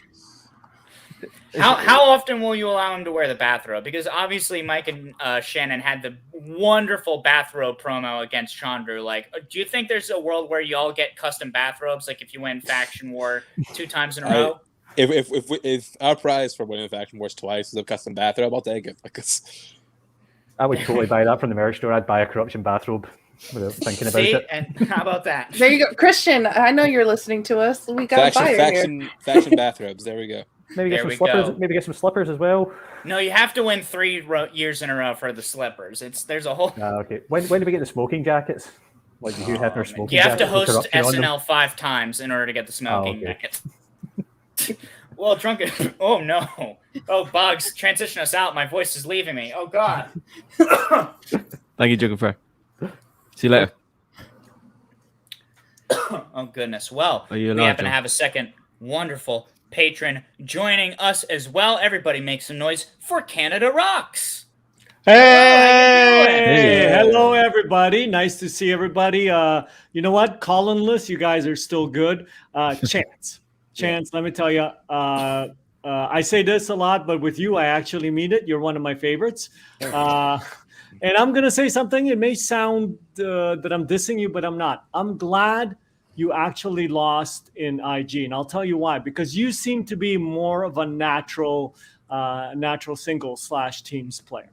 And I'm so glad that you can concentrate on that because I want you to win the belt. Unfortunately, if Marisol wins it, I'm probably going to be rooting for her, but I still want you to win the belt. But I have a question for you, and that's since you're like speaking of IG, since you're both an IG player and a teams player, this season, or at least in the last few matches, when the IG players have put IG in the IG on the wheel, right? IG slices on the wheel. They haven't done that well. They've been asking some tough questions. Hey, have you noticed that? Because, I mean, it kind of happened to you guys. And 2, does that make you think twice now about putting an IG slice on the wheel? Yeah, no, we have noticed that. We have noticed the question got a little deeper. But no, actually, that's the opposite. Makes me want to play the slice even more. You know why? Because if I give an IG slice to someone who doesn't know shit about the category getting asked about, they're going to crumble. So I'm willing to take that risk in order to, just have an opponent bomb a slice. You know what? I didn't even think of that. It's more like that opponent's choice actually comes in. And if you are champ, are you going to put opponent's choice on the wheel? I'll let you know when I get there. Okay. Not if, when I get there. Oh, when? I apologize. Okay. So I'll pretend Marisol doesn't exist, and that way you are champ. Fair enough. Canada Rocks, thank you so much for the question. We'll see you next time. And yeah, I mean, speaking of, I just remembered, didn't Jeff Snyder give you Harry Potter in that match? Because it was, again, a situation like you were saying, like he was just like, I definitely do not want that slice, so let's get it out of here. And he unknowingly, it seems like, gave you an Innergeekdom player an Innergeekdom slice. Like, how funny was that to you? Like, was there a part of you that was just like, oh, you simpleton, you just lost? Like, was that the moment where you're just like, oh, there we go? No, I said, well, I'm just like, wait, really? Okay, fine. Let's go. There it is. Let's go. So 7, 8 points. Let's get it. And then I didn't get all 7 or 8, but 6, and I avoided a steal. So I'm all good. There you go, man. Well, we cannot thank you enough for once again gracing us with your presence. You're always one of our favorite guests. You're always one of the folks that I feel like has some of the best things to say about his opponents, whether past or present. So I'm always excited to see what you've got. This is obviously a tough situation where one of your opponents is somebody that you're striving to get that revenge on, that being Ethan Erwin, and then somebody else being a faction mate, someone that you're certainly not overlooking. But again, it's that weird kind of like family versus family dynamic. So I want to ask you, like, what do you have to say to the Schmoedown world at large, and especially the 2 people that you're facing down the barrel of? Like, y'all, you know me. You know how far I've come. Do you think I'm willing to go this far and not take that belt? No. There's only one way in which this ends. I win the belt. That's it. That is the only way this story ends. So, Ethan, if it is you, And part of me hopes it is, because I want you to realize what you did. You created a monster, and that monster's come to collect. Now, Marisol, if it is you and I are gonna have a nice battle. We're gonna go in. We're gonna have a nice fight. At the end of the match, no matter which way it goes, I will go over and I will shake your hand. The thing I know you having the belt's important because you're the first woman to ever hold a singles belt. Thing is, though, you're just starting. It's your second season. I've been here. I've been busting my ass. I've been working. I've had to struggle. I've had to fight to get to where I am. And even if it's you up on the other table against me, that belt's coming home with me. I'm sorry, but that's the way it's going to be. The belt's mine, and no one's going to stop from taking it. There you have it. Chance has got that belt firmly Chance the Collector. in his sights. Chance the Collect. Ooh, boy. Oh, my gosh. And another C word at that. Chance, Cobra, Collector. We love to see it. It's beautiful poetry. Chance, with all of that said, is there any plugs that you would like to give? Anything you want the folks at home to check out besides the belt that will inevitably be on your mantelpiece? Yeah, if I'm at Twitter, just give me a chance _91 and check out my podcast, Endorsed by Chance. We just dropped our episode on Big Trouble in Little China. And our new one, I'm not sure we're watching as of yet, but we should be out by next month. It'll be on Blockbuster, Summer Blockbuster in the 2010s. So should be a fun one. So yeah, definitely look out for that. And yeah, if you're gonna be in the New York area for the October 9th show, please be there because it's gonna be one hell of a show. Promise you that. There you go, man. Well, thank you so much for coming back on the show. We are so excited to see you going back up on that live stage in New York, and we know you are going to cause some damage to whoever it might be that you're facing off with. So you have a lovely rest of your Saturday, and we will see you next time. Thank you. Thank you, Chance. Goodness gracious me. Well, gang, my throat is still a little bit sore, so I am going to have to quickly dip out and grab some water. But before our second guest comes on, I wanted to leave you off on a little bit of a spicy prompt. I think this match has been this upcoming title match. The one that we just had. Excuse me. Words. Ugh. Mike versus Chance has been one of my favorite matches of this year. Let's start there. One of my favorites. So I wanted to ask y'all real quick. So far, what have been some of your favorite Innergeekdom matches, and how does this rank up? And we'll talk about that before our special guest number 2 comes on, and just enough time for me to grab my water. Okay, I'll be back. Boggs, you go first because I'm thinking. So I don't know. Obviously, it's hard in terms of just overall favorite match of the year. It's hard not to say Damon Lanta, of course. But I don't know. I need to write them down. IG specifically. IG specifically. I mean, you're gonna say the title matches, right? Yeah, I don't know. I need to see them written down, possibly. But what about you? Have you got a favorite IG match so far, excluding this title match? I love every time Saul plays. He cracks me up, and so I can't say yet like if it's my favorite because I'd have to see the full list. That's why I made you go first. But I just enjoy him as a player. I'm always laughing anytime I watch him play. He's got that anger inside of him, and his internet doesn't work, but he's super fun to watch, and I enjoy it. Yeah, of course. Mara against Chandru, Mike against Mara. Like I said, the title matches are hard to look past. But I'll tell you what, let's not delay any further. Let's get the man, the myth, the legend, the former IG champion, just recent title challenger, the chosen. So give me a swag, drip, drip. Swag, drip, drip. Chandru Dhandapani, come on down, sir. Hey, thank you for having me. What's up, Chandru? How you doing? I'm doing great. I was looking forward to this interview the most. Wow. All of them, like, no shade to any of the other after shows. I know you guys like get it, like, and everything too. Like, so, and like also like break down the game itself, and like the stats, like completely. So, it's so good to see you guys again. Like, hi Sol, hi Boggs. Thank you, man. Yeah, this is really nice Also- words. Thank you for that. Yeah, Also, you- I'm you- taking you a know little bit love is offense here. because you guys, I'm taking a little bit offense because you guys forgot Dandapani versus Parker. That was like one of the best 3-round was matches excellent. ever. True. I That would was say. That is true. Yeah, I'm trying to think other good 3-round matches. See, I yeah. can't be too biased because I'm always talking about my love for you. So if I say too many good Chandru things, people are going to be like, "Oh, you're a Chandru Oh, of shill." course, yeah. I mean, we need more of those. Apparently, there's not Right. enough of them. Yeah, true. Chandru, this is John. John, this is Chandru. Oh, met before? John, nice to meet you. John, you're muted. How's Peanut, by the way? Oh, muted. Peanut's great. I just had to spend 10 minutes getting my water because she was also in the living room. So I just had to be like, all right, how you doing, though? We haven't talked enough. But yeah, man, how are you well, actually, this is the most important question I had to ask because it took me a hot second when you entered in to clock the Harley Quinn costume.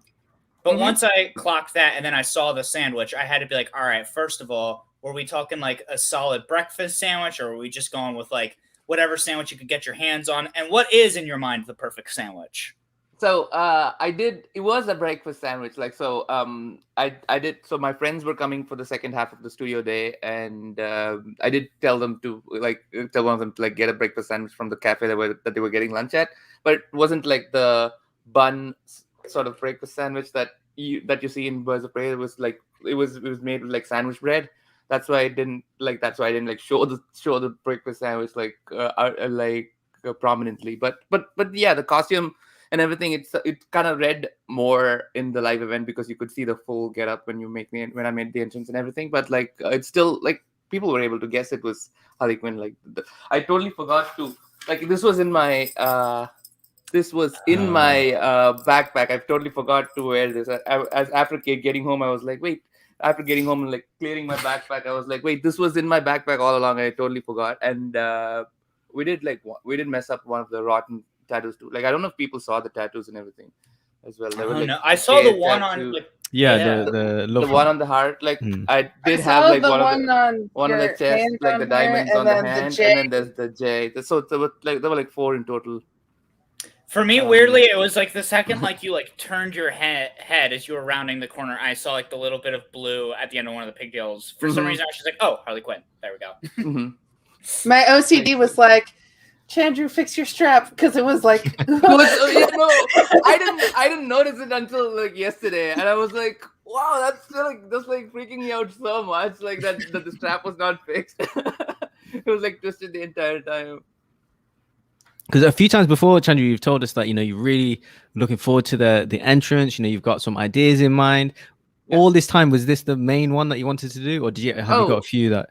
This is just like one of those. Like I already had an idea for like what I would do against Amaru, but like sadly I wouldn't be able to do that entrance. I'll just save it for later. But like, but yeah, this is just one of those. Like it's all going to be of this caliber. Like the entrances, like if I can afford them. Nice.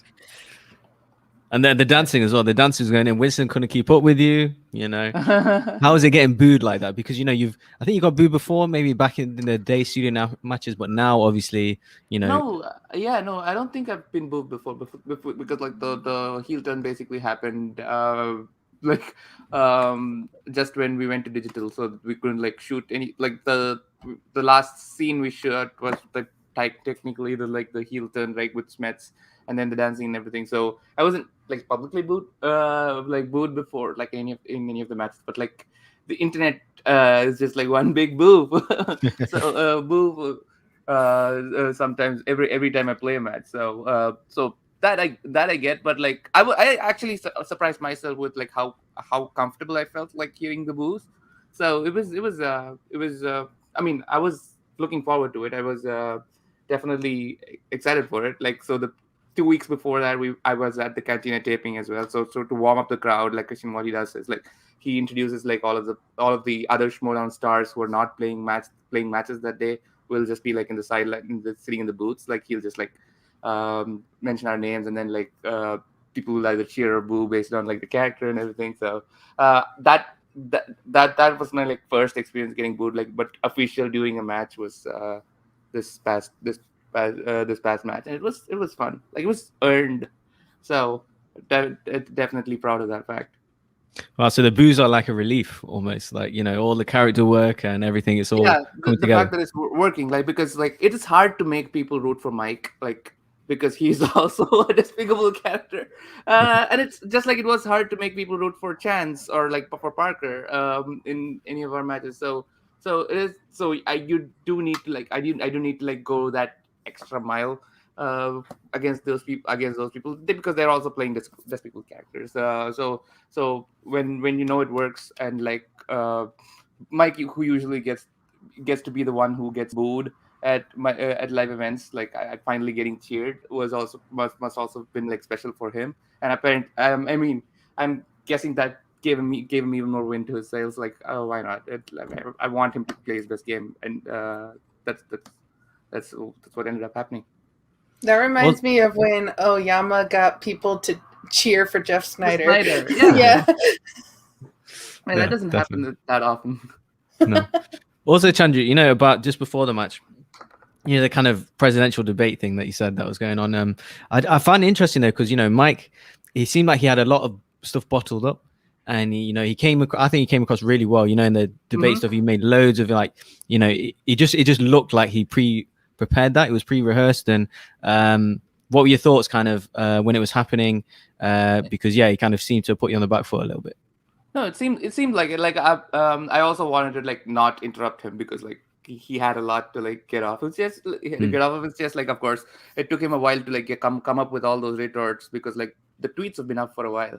So so I'll just let him have everything do all that, because at the end of the day we wanted to like give a good match, good show for the audience. So the more back and forth, even in like conversations, like you sort of like let the person have the win, so it becomes a moment, right? Like, so even like in those back and forth, like at that point, like, because we were not playing the game at that point, like we were just trying to be good scene partners for each other, basically, because it's improv as much as anything too. But like him bringing out the photo was a great touch. I thought it would actually affect him emotionally, but like apparently it just fired him up. So but I love the fact that he actually like printed the photo and like brought it out and everything. Yeah, that was sounds like so you appreciate it, which is you know, big of you, because he's like holding it, you know, like before he answered his three, like on his chest and stuff. Yeah, so, no, that was a great moment. Like, if I knew the answer and if I got a 3-pointer that easy, I would do the same, and like, you know, milk the moment as much as possible too. So why not? More power to him. Yeah, it was really fun. Absolutely. Well, hey, hold on a second. We have this comment here. I just want to say I'm never going to root for Chandru, but I want to say I love his heel act, and he's very talented. But as I said, he's such a good heel. I'm reacting right by not cheering for him. There you go. You are correct, Carissa Todd. We are all here to validate you, of course. That just means I'm wrong, which I'm okay with that. I'm okay with cheering for Chandru. I mean, yeah. Well, that doesn't feel right to say. Like, now, hold on. I'm not going to call so long. No, it's fine. Corruption is like the biggest sort of heel faction ever, and it also has like the most number of hardcore fans. So it is a little bit. So none of those people are like reacting wrong. You know what I mean? They just love who they love to root for, who they like to root for. That's it. That's pretty much it. So there's no one right way to like love people, love the Schmoedown. You're very controversial, Chandru. You know, that's his. Oh, am I? Yeah, apparently. I thought you're just easygoing, nice guy, but you know, apparently, you know, you make people really angry. So I find it funny. Yeah, it is really funny. But yeah, let's get into the match, people. Mm-hmm. Let's do it, Bugs. I believe it's on you to be breaking down this hell of it. Like I said, one of my favorite matches of this year so far, by far. Yeah, hell of a first round, you know, finishing 9-8 to the Chosen. You know, he did miss the Dead Man Tell No Tales question, how many years passed for Henry Turner. And also Mike missed the Planet of the Apes question as well. Planet of the Apes question, yeah. So yeah, obviously you're 1 year off, Chandru, just getting off the perfect round there. I know. Thoughts on the first round? Yeah, so I was expecting, especially because the Chance versus Moose match also happened the same day, and like the rest of IG round one of the tournament matches also happened like in the 2 weeks leading up to leading up to the championship match. So I was definitely expecting a difficult round one, because like if I was in my mind, I was like, if the tournament round ones have that difficult of a first round, of course the championship match is going to be like of great caliber, and it works in my favor, because like anytime we have we're asked the same questions, like I feel like I have an advantage over Mike with like just in terms of preparation, especially when it's more difficult questions, and so on, which is what ended up happening. Like I had 1 point advantage. I was like hoping for an even slightly bigger lead in round one, and then like I did watch the movie Dead Men Tell No Tales after the match got over, to see if it was an obvious 9 years later miss, because like they do the ship resurfaces every 10 years, right? Like the Flying Dutchman resurfaces every 10 years, which is why I guessed the 10 years. And in my mind, I knew it was just before it resurfaces again. Like that's when they break the trident and everything. But it's not even said in the movie. It's not even shown or said in the movie. It's like just from the Wikipedia summary. So anytime I lose a match, I also like get a little bit salty about some details of the question, but like I'll also like learn a little bit about like where to study from. So it's not just enough to watch the movies apparently, or it's also apparently it's enough to just read the wiki summary. I don't know. It's sometimes, unfortunately. But yeah, so please give me your thoughts on the first round and everything leading up to this, and any question for Chandru. That was the main thing, just being 1 year off. I was like so close, but I'm always happy when Chandru's going into the next round up. So I was like, okay, we're keeping this close. This is going to be an interesting battle between the two of them. Chandru's going up 1. It doesn't mean he's going to win, but it does. It's like, a good sign. Helps. Yeah. Yeah, it obviously helps. So that was where I was at watching round 1. Also, Chandru, which is your favorite Pirates of the Caribbean movie? Oh God, I don't know. It is a bad movie, but for some reason I like On Stranger Tides. It's just like a nice treasure hunt movie, and like Penelope Cruz is in it. I just love that movie. Sure. For whatever reason, it's a bad movie. I know. It's my favorite. I get it, man. I love the movie G-Force, and nobody else in the world does. Pretty sure we've talked about that. It's a fun. I'm trying to just incept it into your brain box. I'm just like, watch it. I think he's trying to get. Winner. I think he's trying to get Chandru to watch it, because he's mentioned that every time Chandru's been on. I'm trying to get everybody. He's trying to make it IG. No, we only had one G-Force question in the entire Schmoedown. All right. Wow. We've only had the one, and I remember everything. God. Damn. Okay, yeah. So obviously the Chosen was up 9-8 in the first round. Going into the second round, Chandru sticks on X-Men. You get the first question wrong. Second and third, correct. Fourth, multiple choice. Fifth, correct.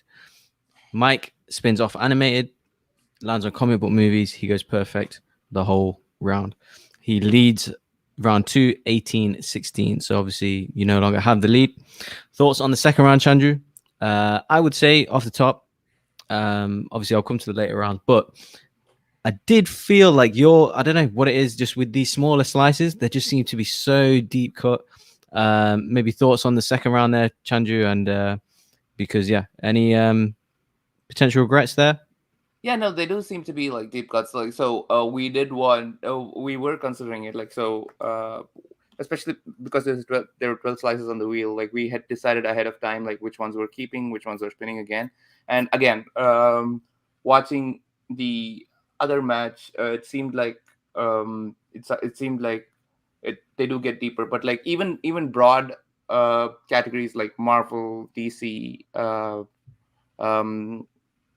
fantasy, sci-fi, comic book movies in the past have been as deep as well. So I just was confident. I did well when in the round 2 questions that Paul got, and then we were also hoping like, okay, maybe all the deep cuts have been like deep cut. they're done with all the deep cuts, it's going to reset again, because like some slices we saw in during the season get reset back to like normal difficulty once they went in too deep. And I had also like recently watched all of them, so I thought it'll be like a good slice to keep as well. Like it was like a bad calculation in retrospect. Like apparently X-Men is just going to be awesome, insanely deep, and with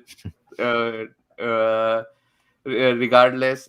So with like three like kind of quotes questions too. So it's just again lesson learned. Then and because also I had like a 1 point lead, I just wanted like 8+ going into the third round, but going into Mike's spin, but like it of course didn't happen. But like apparently Mike also missed the steal, which means like even if he gotten X-Men, like at his best case would have been 8 points too. It's just like it's just bad luck at the end of the day. And his comic book movie questions were like four of them were cast questions. Like even for like a broad enough category, like it shouldn't IG round 2, especially for a championship match, shouldn't have 4 cast questions. I have no problem with it. It's just like the luck of the day, and like Mike does have the Schmoedown gods like shining upon him every almost always. So it is what it is. But like that did like piss me off. Like a 2 point steal, 2 point lead for him off of those questions is I was getting me angry. But like Winston was there and like calming me down, saying still calming me down, making sure he realizes like we had the same plight, but like we can like finish the match first too. But then yeah, we were definitely expecting to go into round 1 and round 2, because like those are my rounds, and I know that there's definitely an experience difference when it comes to like the betting speed rounds. So we wanted to like build as much as a lead as possible after those first 2 rounds. So of course it didn't happen, but that was the sort of the game plan. Yeah, so I'll say that. Yeah, just in the second round, Mike was he was doing like a bit before answering the questions. He knew like he was telling stories before he just knew the answers right like that. And yours were like super deep context things. Like it just seemed like it was like a bit of a painful watch to see like the difference, the contrast, right? Well, like you said, it is luck is the game. So it was as much as painful as it was to watch for you guys to watch it. It was like so much more painful to have actually be on the on the receiving end of it, like too. But like Winston kept me calm and cool and collected, like we did because we still had like 3 rounds to play. John, any thoughts on the second round or the match so far, and any questions for Chandru, please? Yeah, I mean, that's sort of the thing about the game, it's a combination of luck and skill, and even on occasion concentrated power of will. So it's just interesting to kind of see the differences in what kind of categories you get and what sort of questions come out of that. Honestly, my biggest question for Chandru is just the X-Men. I don't know about you, but the X-Men are probably my favorite all-time comic book team.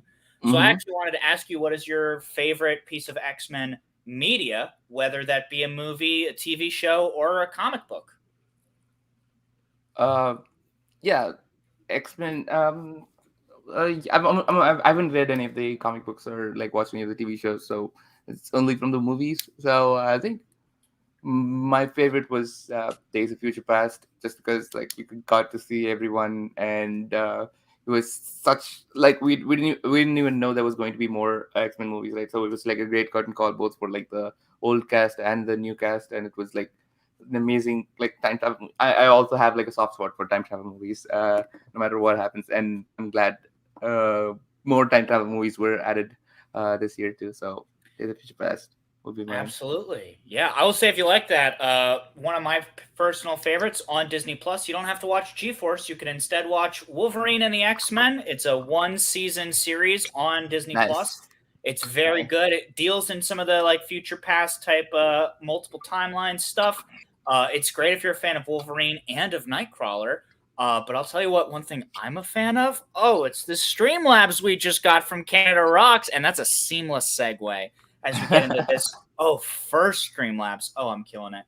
First up from Canada Rocks, Chandru is by far one of the more entertaining competitors in the Schmoedown. Any plans for more matches this year? I don't know how much this is in your control, Chandru, but Exactly. If I had my brothers, I'd like play every week. But yeah, no, they have to ranking to consider, and like it is unfortunate, and like it's so unfortunate that the tournament has already gone off, like, and there's no reason when Mike is champion, like the two other best players in the division, Mara and I, should like sit out of an IG tournament. It's just unfortunate that it fell that way. And yeah, regardless of any more matches, it's not in my hand. Like I would love to I would love to be in the Schmoedown as much as possible, but like I'm not, like I said in the post match interview, I'm not done in the season yet. Like, so you just watch out. absolutely. What about if we give all our Streamlabs to Oyama to give you the title shot? Oh, hold for on. IG? Oh, dude, like no, I did If think Rick about allows the us, best you know. case. I did think about the best case scenario. So if Oyama wins the singles tournament and the teams tournament, because like now that they're Sure. they're in, and we're entering them in the teams tournament. If they win both tournaments and he is double belted at the spectacular, what would he do with the title shot?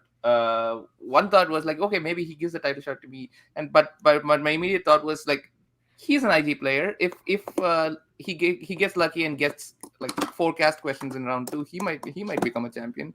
So I know he's had like bad luck in both of those matches, both of those tournament matches he's played, but like he's much better an IG player than his record indicates. So of course, like Oyama 3 belts would be like I would want him to like go for the championship match and like I like give that one him more. exactly give him give as much as give him run drills with him, like spar with him as much as possible, so we can make that a reality. But because like with the new movies released, new movies added, there's more of an element of luck involved, like more than I would like it's do. So and a little bit of like gamesmanship too. So and Paul definitely has all those, and like pound for pound, I would say he's like one of the best triple league 3 division players ever. It's just like IG hasn't broken his way yet. Yeah, I We'll was help you. saying We'll back earlier. you. Don't worry. Yeah, I was saying earlier today. I was like, I kind of like the sound of Ethan 3 belt, but I like the sound of Oyama 3 belt even Of more. course, yeah. And don't worry, that thick belt will come back to swag.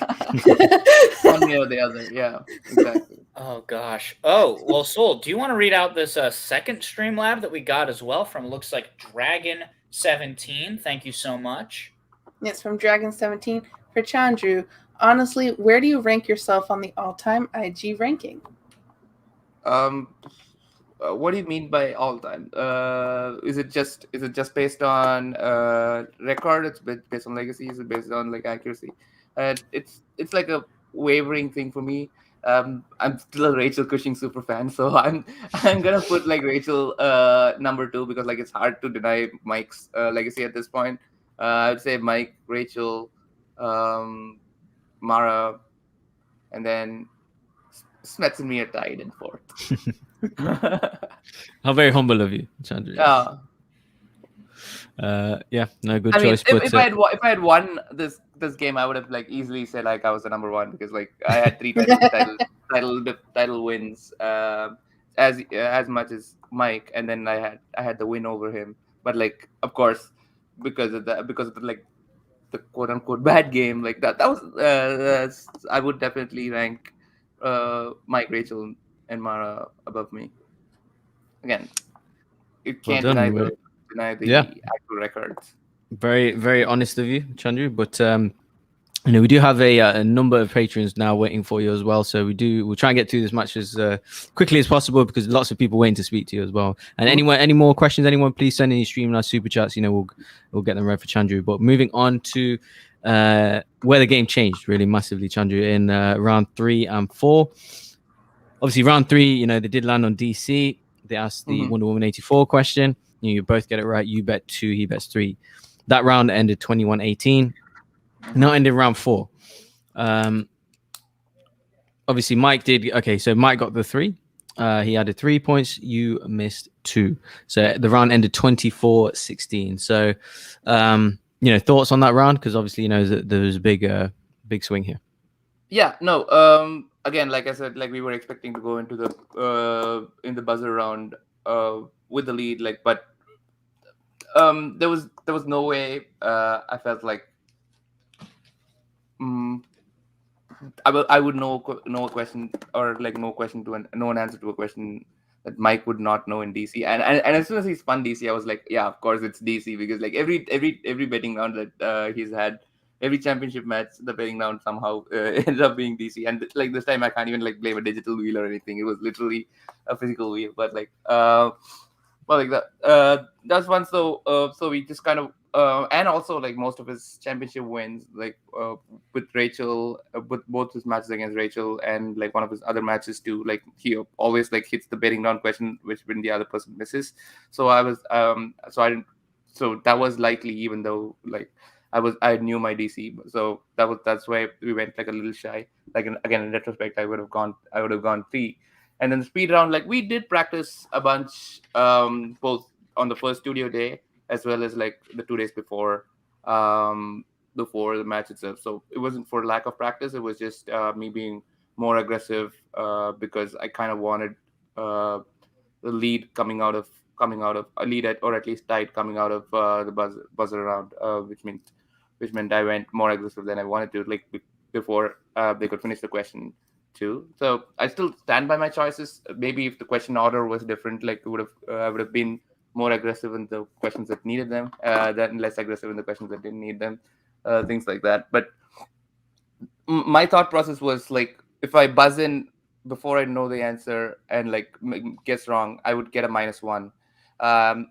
Or if whereas the alternative is if I'm too slow and then Mike hits it and gets the point, it's a +1 for him, which is like effectively the same differential, right? Like so in that speed round, like when the margin is like that razor thin, like I just wanted to err on the side of being too aggressive and missing it. It's just I was there with Back to the Future. It just didn't hear the keyword Marshall in the question.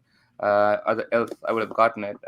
But yeah, and the other one I was just like, as soon as I heard the quote and recognized it, I did buzz in, but like you only have like 2 seconds for the answer to come to you, but it just didn't. So, no, you tried, man. Like you're playing maybe the best speed round player, him and Chance maybe in the game. So yeah, you guys did say the experience did come through there as well. But John, like I did get to practice with the buzzers 2 days before the match. Like Mike and Chance got to practice with the buzzers the previous day too. So so both of them were practicing too. Like, and of course Mike has a championship caliber IG player who was like in in the like fully warmed up to ready to go to prepare an IG match, and like practicing against him as opposed to practicing against like a regular IG player who's not warmed up would be different. But like no shade to like the people who helped me prep too. Like it's just you don't get to like practice against Mike before going to play against Mike in the championship match. You know what I mean? Yeah, and he's killer at the speed round, so there's no question there. In my mind, I definitely gave him like a 5-point advantage or a 3-point advantage in the speed round, and like thought like I'll have like a 5-point advantage like round 1, 2, 3 combined. So it will nullify what my thought process was like. But yeah, I think it just ended up breaking a different way. So better players than me have struggled in the speed round before. So the only way I can go from here in the speed round is up. So I'm happy. Yeah, next time you know what to do. Just fly Oyama in. Just pay for his ticket. Exactly. Just get him to train with you, and that's it. Perfect. Yeah. Exactly. But John, any thoughts on this round, 4th round, and question for Chandru, please? Not so much on 4th, but then just looking ahead at what we got in round 5, because again, you managed to hit that Days of Future Past coming up again, that 2-pointer. You managed to hit that Back to the Future 3-pointer, and then again, like once you kind of drew out that Dread 5-pointer, like you were saying, like, there's only like anywhere, like the only way to go is up. And like, that was immediately true in this round 5, where again, it's like, obviously looking at that, I think it was 8 or 9 point differential. Like, that's a scary thing to be looking at. Yeah. But then you just like knocked all 3 of your questions out of the park. Like, it seemed like pretty just like, I mean, that's one of those things where it's like, obviously, when you're looking at that big of a difference, there's maybe that part of you that's like, shoot, that might have been the match. But again, like, you went the full distance. Like, I hope that's something that, like, were you at least walking out of that match where you're like, you know what, at the end of the day, no matter what, like, I completely nailed all 3 of like the ostensibly hardest questions of the match that I could possibly get. Yeah, exactly. So again, I was really proud that I did get difficult questions even in the final round, and like got all of them right. And once again, to sort of explain the extended edition part, like when we got the list of the movies at the end of last season, during the off season, they did mention in certain movies we will ask questions from like the extended cut as well. So we weren't blindsided by that part or anything. So we didn't know ahead of time that the extended parts are also part of like the syllabus, so to speak. But like, I was happy with the fact that it was, we were down by 8 points. Like I just didn't want to like lose by TKO, because like I've never been knocked out, and I don't want to start now. You know what I mean? And like or even TKO, and it's also like a -1 point for S.W.A.G, and I don't want to like I haven't even been contributing that much to S.W.A.G in terms of points, and I don't want to take like even one more point away from that. Again, like even if I had a lead, like going against Mike, like I would have expected to answer all my round 5 questions too. So I was definitely expecting to answer some in the final round. Just got to answer all 5 of them, all 3 of them. And I got to have like a crazy moment in the 5 rounder rule. Like most people would have been just like checked out, like to take control of the match and trolling Christian exactly. Was like one of my favorite moments from that match. And despite like the loss, like I was still like smiling and like putting on a show, which is what it's end of the day is. So definitely had fun with that. Absolutely. And yeah, like this is part of why I said this has been one of my favorite matches of this year, because I thought the showmanship of that was great. Like, it was a hilarious moment. And then also Mike Kalinowski, God bless him. Like, I talk about this sometimes. I started watching the Schmoedown during the Anarchy tournament. So like his face has been one that's kind of been plastered on my mind whenever I think about the Schmoedown, basically since I started watching. And that moment of him just going like, you know what, just give me all 3 of my JTEs now, because I got a piece to say. Like, he is, again, like we were talking about earlier with like the very like political debate opening. Like, Mike is one of those people where it's like when you let him get on a tear, and he loves to go on a tear, man, he makes the most of every moment he gets. And that was just, again, like you were saying, like with the picture, the fact that he went and actually got it printed out specifically to just have it full, like, oh, what a moment, Bugs. That's it on my thoughts, is that this match was phenomenal from start to friggin' finish. Yeah, it was. Yeah, he kept his composure really well. I thought Mike did. With everything before the match, during the match. But like you're saying, Chandru, you sold the place out. You made us all kind of more invested before the match. You brought the entertainment. Obviously, a few things, his 3rd or 4th round didn't go your way, but this wasn't your time, right? But I want to throw it to Sol before we get some patrons in. But Sol, any final thoughts on the match and anything for Chandru? I just want to say my favorite part of the match was just when you were like, "You be ballin'." That broke Christian too, yeah. Yeah. That was the best. I didn't think I would get Christian and Mark with that. But the comedic timing of just everything that you do with your character work, it's one of the reasons why I love you. I mean, I love S.W.A.G for Winston, but you have made rooting for S.W.A.G even easier in my heart. So thank you. Thank you. I try. That's right. Well, Sol, let's bounce on over to, first off, some Discord questions. Y'all can submit if you're at home watching. Patron.com/ I have to say it faster and faster every time the longer we get into the show. But Sol, what kind of Discord cues do we have? We're going to start with Drunken Prayer here, going, do you think Bollywood movie industry will ever have a breakout in the West?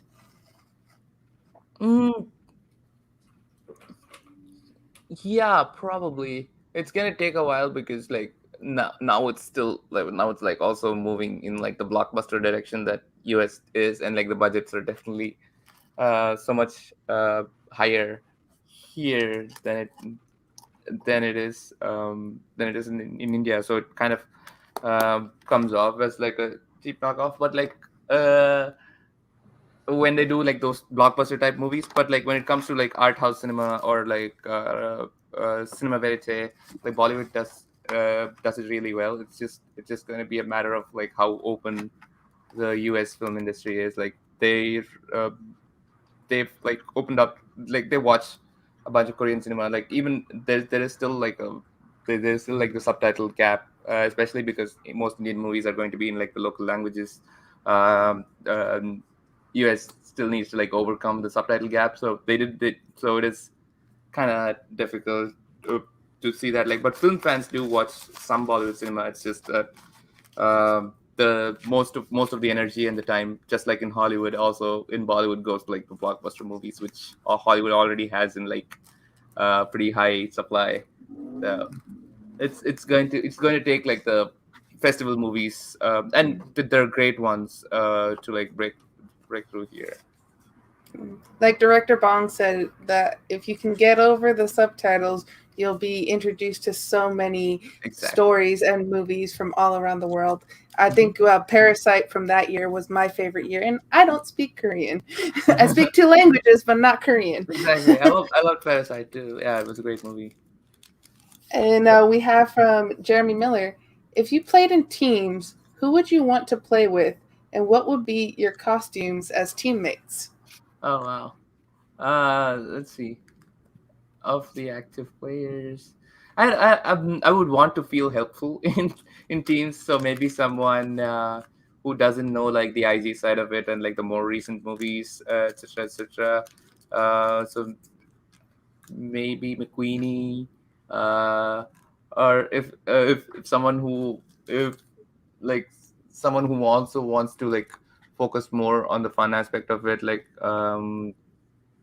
Jeff Schneider, I think. Yeah, I was Jeff literally Schneider. thinking that. I was like, if you want to be the most hated team. No. No. Well, sorry. most hated team for sure. That would be Team canceled is what they'd call it. Team canceled. No, that yeah. Let me think. Actually, I haven't thought like now that I have to we have to be like a heel team. Like we could do like a who's the boss type when it started, like where one person is like a pure heel and the other person is just like trying to like reel them in, type of thing where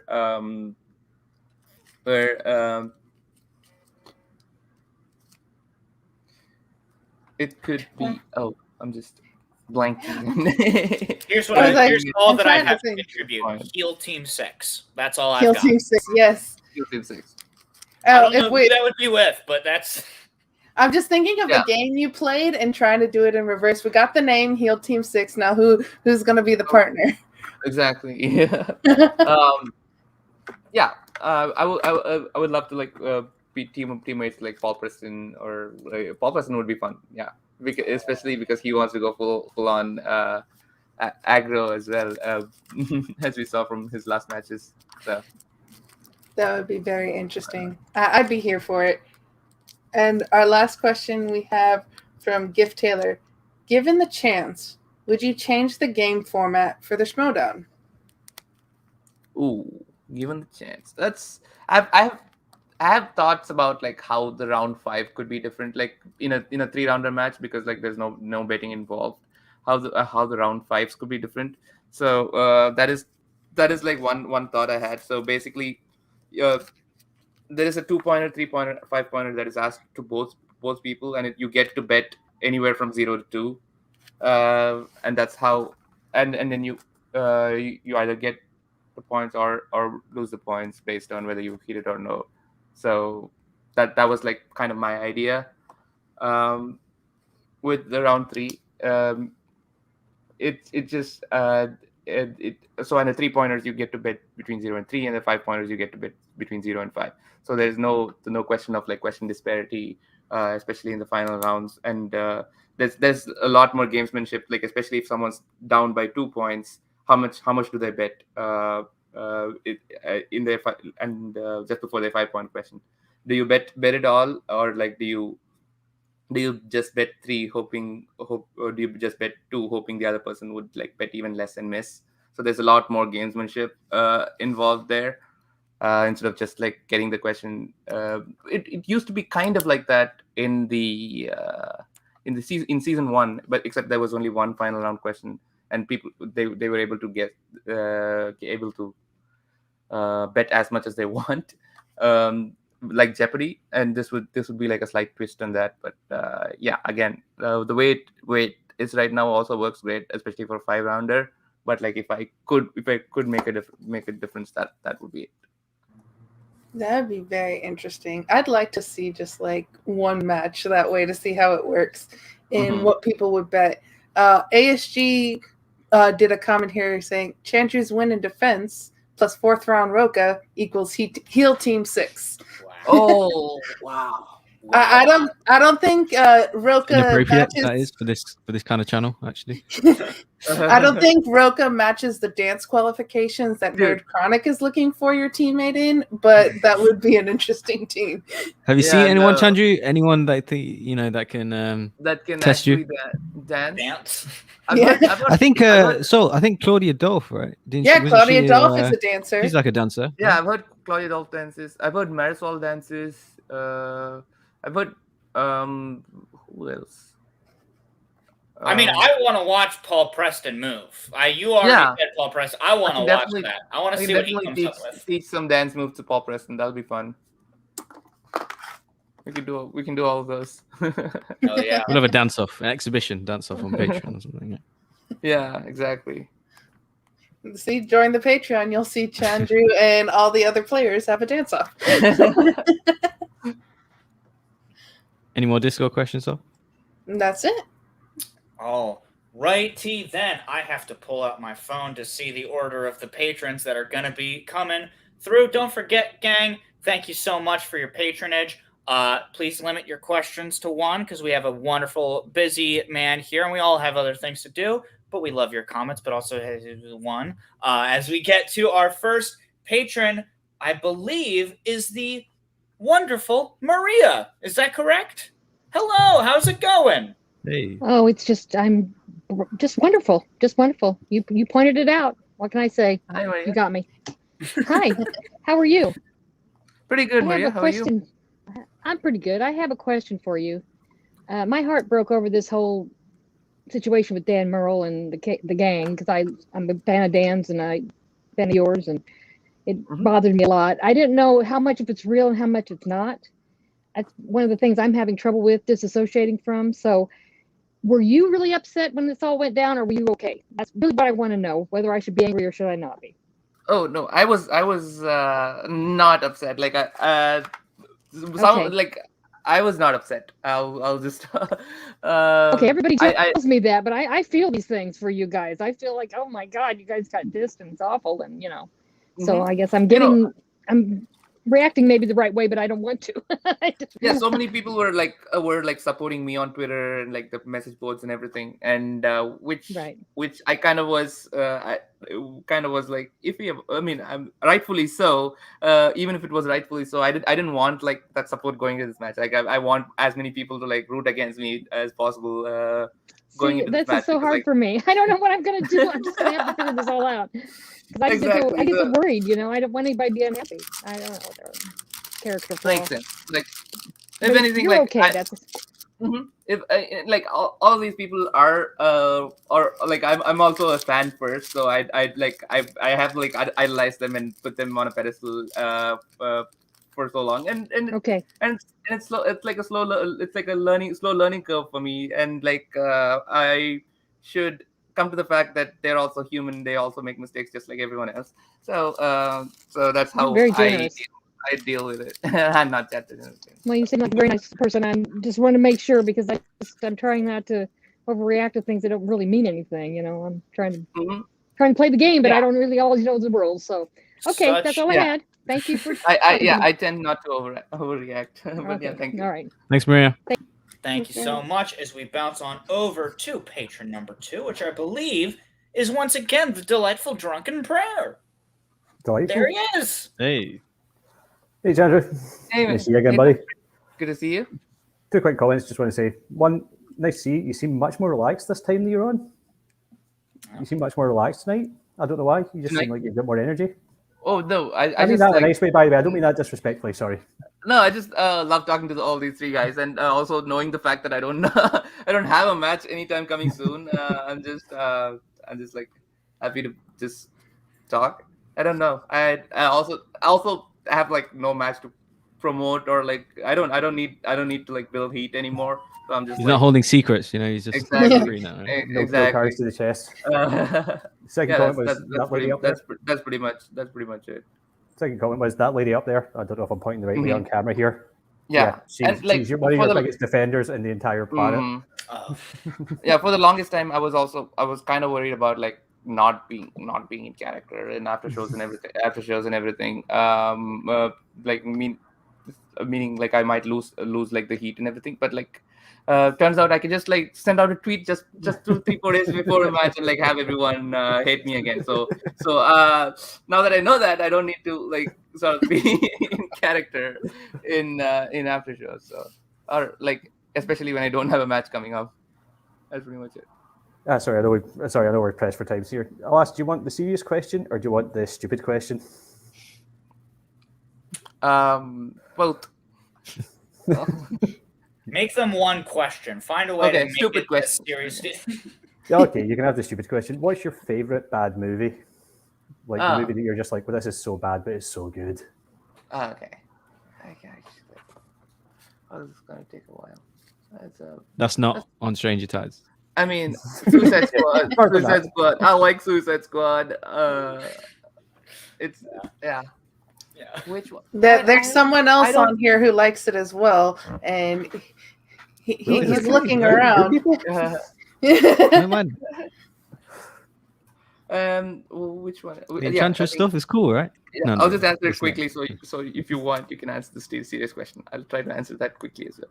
No, it's all right. I do think we are probably going to go ahead and get on along if that's all right with Okay, you. yeah, no sir. worries. Thank you so Thank you. much. Sorry, Thank buddy. you, thank you, Chris. Thank you so much, Chris. By the way, I think the answer, especially if you're looking for your geekdom, might mean Batman Forever. But that's just me. As we get on Yeah, over sure. to our I mean, it's not a bad movie. Batman Forever is not a bad movie. It's an underrated movie. It's not a bad movie. Mask no, 2, right? Is we surely definitely that's have to the move on worst. Son of the now. Mask. I believe next up, it appears to be someone labeled as Chandru's #1 fan. Hey. Hey! Oh, We were gee. actually fighting backstage who gets to be Chandru's #1 fan, and I, like usual, I won because I'm the winner here. Chandru, I am your #1 fan, and they can Oh, attest to thank that. In the actually, I have this handle in the Discord. So hey. Some people aren't into it, but I friggin' love the showmanship. That is like, I Thank just you. absolutely adore Thank it. You and Mike, when you guys went at each other, like nothing better than 2 heels going at it. All right, outside of Mike, because you and Mike are just gold on the mic. Thank Who- you. Thank Anyone in the Schmoedown, who do you want to have like a 10-minute head-to-head promo off? Anyone? Oh, okay. I have my answer, but let's see what yours is. I don't think I'm that good at promo. I just What? like when I watch back, I still like critique myself over like stumbling here and there with my words or anything like that. So I still need to. I know I still need to like get better promos, but like if it's working, it's working, you guys. I just know like how to like hit the right notes or like hit the sensitive spots, I guess. But yeah, if I had my brothers, I mean Roka of course is like the promo king as well. Roka would be fun. Andrew Guy in his like peak heel stuff would be fun. Saul will be cool. Who? Saul? Saul. Yeah, Oh yeah. Saul would be fun too. Honestly, I just for contrast, him and Bibbs, Because Bibbs will come up with something. He'd start hugging him. Oh, I love God. you, Chandru. You are. Do you need help? Do you want to talk it out? No. I cannot. I would definitely break if it was with Bibbs. Like I would just be like laughing my heart out if it was with Bibbs. Yeah, For but sure. yeah, no, that'll be so much fun. Yeah. it would. I'm disappointed. You probably won't get a match this year, but damn it, I know, I'm if you're disappointed live too. next year, I'm gonna fly down no matter where you are. Because Thank you. yeah, I know I'm disappointed too. I was like hoping to play more matches this year and like be at the spectacular defending and everything, but like, you know, there's always next year. yeah, exactly. If we can get Schmoedown in the parking lot greenlit as like the Hey, he's welcome to come to the Patreon matches. He can. there you go. I understood that reference. Thank you so much, Canada Rocks / Chandru's #1 fan. As we move on over to our fourth and final patron of the evening, if I'm not mistaken, it's the director himself, Alan Smithy. Hello. Drip, drip. Okay, I just gave you that Nice. much of it. Yeah. How's it going, everyone? I would question if Reiko was actually Chandru's #1 fan. Why was he not live in attendance at the match? He should have flown down from Canada. Come on. It's not that far away. But anyway, Chandru, love to see you play. That was an awesome match, and it was amazing to be there live. Thank you. My question for you is not really related to Schmoedown as much as it's all comic books, which is if you were a superhero, what would your superpower be?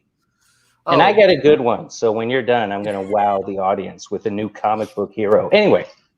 mine is definitely time control. Okay. Freeze time, travel in time. Mostly just like rewind, yeah, that's pretty much it. But time manipulation, if I had to choose something within time manipulation, like a time turner in Harry Potter. Exactly. But I think Chandru wants infinite options for the time, whereas I would stick him with like a 45-second rewind. 45. Oh no, I definitely need way more than 45 seconds. I have regrets that are longer than 45 seconds. It takes you a few weeks to go like, oh shoot, and then like go back all the way, and then like correct the mistakes. You would be unbeatable in Schmoedown though. That's kind of exactly. Unfair. I can actually get 9 hours of sleep every day if I reverse time and everything. Like I'll be a well rested. All right. Person.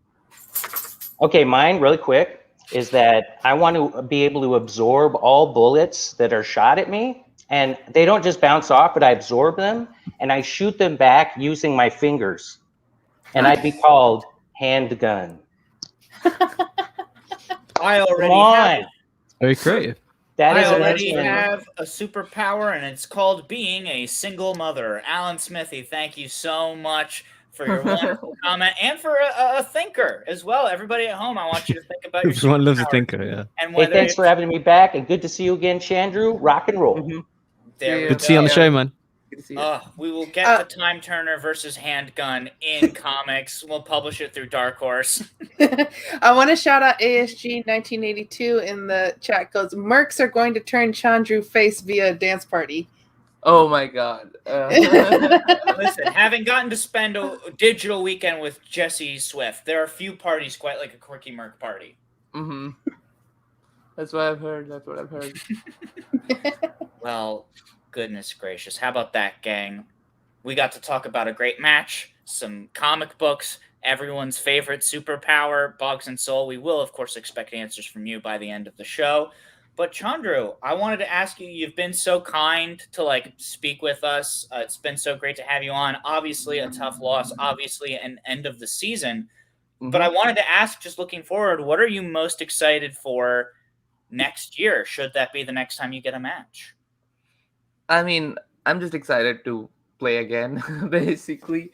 And yeah, definitely want to win SWAG more points because this season I did not contribute enough points, and also SWAG's first loss was my title match, so I kind of feel like I just pushed them towards the darkest timeline, pushed our faction towards the darkest timeline, and of course I'm gonna be helping whoever's still in the tournaments to to like rep as much as possible. So that's what I'm looking forward to. Live events is what again I'm looking forward to more like in person live events, so I can like meet more fun folks as well, because like not everyone can, even in this Schmoedown player community, not everyone can travel to LA and does travel to LA for the studio matches. So those are stuff I'm looking forward to. So get vaccinated, people. I'm pretty sure like everyone here and the fan base is all vaccinated. Get your booster shots when it's time to do so, and so we can all get back to normal and more live events and so on. Absolutely. Heck yeah. Bugs, I'll pass it on over to you. Any final words? No, just thanks so much, man, for coming on. And yeah, hopefully we see you again this season. But even if you're not playing, don't be a stranger. You still. Yeah, exactly. Will you still come on, right? If we have? Exactly. Oh yeah, of course. Right after the Mike versus Amaru match happens, if you want someone to like break it down, Yeah. instead of whoever wins that match or loses that match, instead of either of those guys, if you want someone, you can be a guest host with us, right? So you help. Yeah, I was like, Colin's no longer here. Yeah. I was gonna say Colin's no longer here. Chandru can be our fourth. Exactly. I can be your Colin. Well, Chandru, thank you so much for stopping in. We hope you have a lovely rest of your Saturday. We're so excited to see you in whatever incarnation of the Schmoedown we see next, buddy. Mm-hmm. Definitely. So good to seeing all of you. Anything you want to plug, Chandru? Anything? Oh yes. Yeah, no. At Chandru Thinks. Well, I don't know why I pointed at that. There, it's just Chandru, but like if you don't know how to spell Chandru, it's there. But like at Chandru Thinks on Twitter and Instagram. Like if you want to show your appreciation by like Venmoing me, it's also Chandru Thinks. So you can do that. You can do that directly too. I'm not gonna like start a Patreon and everything, because like a large chunk of the money goes to Patreon. But like more power to whoever has the Patreons as well. That's pretty much it. So good to see you guys. Like it was fun breaking down the match with you. I wish it wasn't under better circumstances, but like, what are you gonna do? Next time, brother. Next time. Like I said, one of the best matches of the year, so nothing to shake your head about there. You have a good one, buddy, and we'll see you next time. So give us drip drip. Ooh. Swag, drip drip. There you go. Drip. Well, goodness gracious, gang. 5 wonderful matches, 2 wonderful guests, and a whole host of wonderful patrons as well. Thank you so much to everybody who came on. I know we had to keep things a little truncated, but we really appreciate your patience and some great questions for our guests. You guys are phenomenal. Make sure, if you are not a member already, patreon.com/John Roca. It's a wonderful little place. You can come on and ask some questions. You can be a part of the Discord matches that were talked about. I just oversaw one, and it was a lovely time. You all should be a part of that same community. But speaking of community, hey, he just referenced it in the chat. He's our wonderful producer, Mike Shea, if you're able to. Love to have you on the screen, because we have to read out the current standings and how I'm in last, even though Mike's in last, I'm in last. We'll argue who's the biggest loser some other day. But before we talk about the one match that we're going to be predicting for next week. Yes. In last place, we have Mike with 13 points. I am going to give Colin's points because he did pick people last week. So Colin with 51 points. John Barr with 54 points. Myself with 65 points. Sean with 68. And then Boggs with 77. And yeah, just to be clear, No round of applause. I think Colin mentioned it last week, but like, it's very true that Colin is largely only ahead of me by 2 points because he missed and did not give picks for like a month. So literally, Bugs would have to, I think, not make a single call for the rest of the year for me to even possibly win. But we still have a match to talk about, don't we? Yes. And that match is, as I pull up my notes and have it right here in front of my face, Moose Haas. We just saw him pick up a TKO. He'll be representing the Finstock Exchange, going up against Saul of the Den, who's just coming back into this IG tournament after nearly having that #1 contendership. So let's start on over with Boggs. A, you could do me a real solid and not make a pick, but B, if you are going to go ahead and make a pick, who do you have winning? Also, I do believe Brendan Meyer and Jacoby Bancroft is next week as well. I did see somewhere. Right so now we did all also. have our picks in that Mike picked Jacoby, or no, did Mike or Boggs pick Jacoby? I One of picked you Jacoby. picked Jacoby, Boggs and did. all the rest of us Okay. picked Brendan Meyer. So I guess Good. if anyone wants to rescind that, we can talk about that too. But For this one, don't go with Soul. Even now to this day, I still wish we saw Moose Haas's Amaru match because I feel like I've only seen him in 2 matches. But yeah, I just think I don't know. He's just got the eye of the tiger a little bit, and yeah, I'll just go with Soul. Just yeah, he's got that passion, he's got the drive, and yeah, I think him and Parker will be in the final. there you go. Soul, who do you have winning this? I think Saul is an angry man, and I'm choosing violence. I'm going Saul. We love to choose violence. That's Soul's superpower. If she just points somewhere and goes, violence, and it happens. Mike, I guess we also got to get your superpower too, so make sure you think of that. But who do you have winning this match? You know, right now Saul is Mr. Furious and Mystery Men, and his rage is becoming his master because he has not mastered his rage, and he is. Yeah, I'm giving it to Saul on this one. Wow, there you go. Fascinating. Yeah, I think I'm in largely the same boat as Boggs. Like, I don't know what to think about Moose Haas, really, because like we've seen him now in a really great match. We saw him put his skills up, but again, like there's so much minutia that was lost, and obviously, again, out of anyone's control, technical difficulties.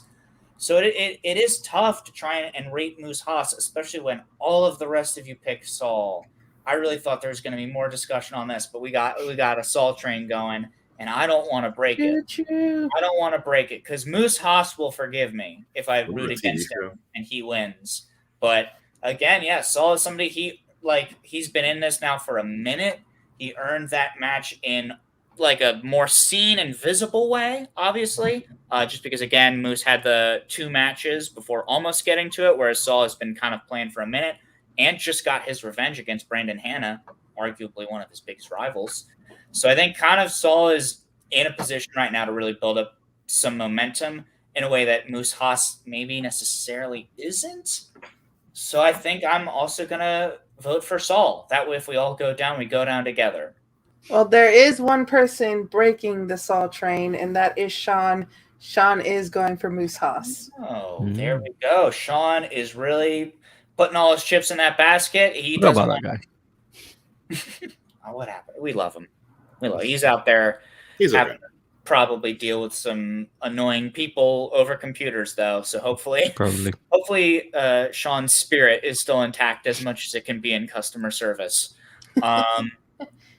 Yeah, I mean, hey, how about this? What match from the left side of the bracket are you all most excited to see? Let's just ask that question real quick. For context, we could potentially see Dan Merle versus Jess Schloth, Lon Harris versus King Khan, Eric Zipper versus Janine, Barbarian versus Alonzo, Peggy versus Adam Collins, if I'm not mistaken, because then we've also already talked about Jacoby versus Brendan.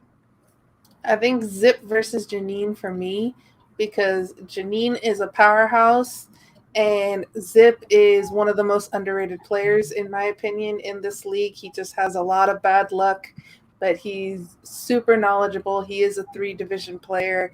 So it's going to be super interesting. I don't know who I'm going to pick out of that because I love both of them so much, and they both have had bad luck in this league. So can they both win? No, but that's a great pick for a match you're excited to see. I agree with all your reasoning. Mike, what about you? I always love watching Janine play, but I think, yeah.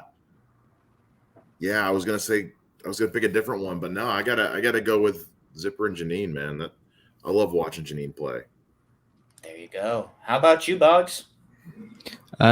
We already mentioned it before. I'd say Duralde against Barbarian is quite good. Lon against Khan is quite kind of interesting as well because I believe that's already recorded, a studio match. So I think the winner of that will play the winner of Moral against Sloth, right? So just envisioning like Khan will play Dan Morrell is kind of cool. So I guess that as well. I'm definitely excited for that Dan Morrell versus Josh Schloth match as well. That one's going to be a barn burner. I did just see, though, here in the chat, breaking news from Brian Nussbaum. It appears that we are going to be getting Kalinowski versus Paul Walter Hauser in the singles tournament next week. I mean, I don't mean to sound rude, but we're a little bit pressed for time. I guess I'll just ask: is anyone picking Paul over Mike Kalinowski? I mean, he played okay in his first match. No, he did. I'm not saying that Paul is bad. I'm just asking if anyone has him over Mike Kalinowski. That's the question. No. I mean, yeah. Mike's hot at the minute, so. Fan of your acting, sir. And you did good in your match. Definitely. You're going to lose, and that's okay. Sometimes it's okay to lose. But yeah, Max, can I get a Cobra Kai from you for Paul Walter Hauser? Never dies. I was trying to think, what does his character say? Stingray, right? Is his name? Yeah. I think. But no, he's a great actor. Like John's saying, his CV is absolutely, like, his IMDb is like unreal. It's stacked. It's a pleasure just to watch.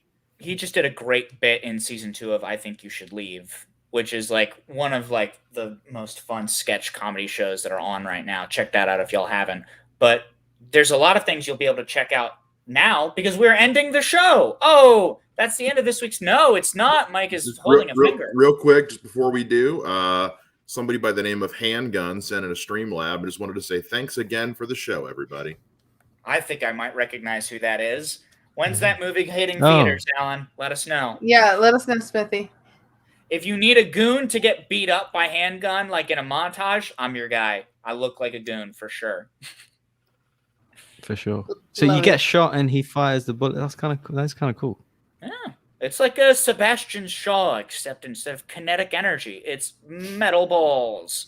Well, gang, that's it for this week's episode of the Ultimate Schmoedown After Show. Thank you so much to all of the patrons, as mentioned earlier. Thank you so much to the people that we had in Streamlabs from. That was also very much appreciated. And just commenting along with us. It was great to just see y'all, be able to rope y'all some into the conversation that we had. And don't forget as well, you can leave comments down below once this video is no longer live, like that little red box says. And then we might read them out next time around. Let's go around the horn, starting with Mike. Now that the episode's over, where can the people find you? You can find me at Twitter and Instagram at Mr. Mike Shea, and check out my podcast, The Basement Lounge, every single Thursday. There we go. Bugs, how about you? His name is Michael, remember? We established that last week. Of course. But just check us next week. Again, just to reiterate, thanks to all the patrons. I had loads coming in today, Streamlabs and stuff. So thank you all so much for that. Thanks for the guests as well.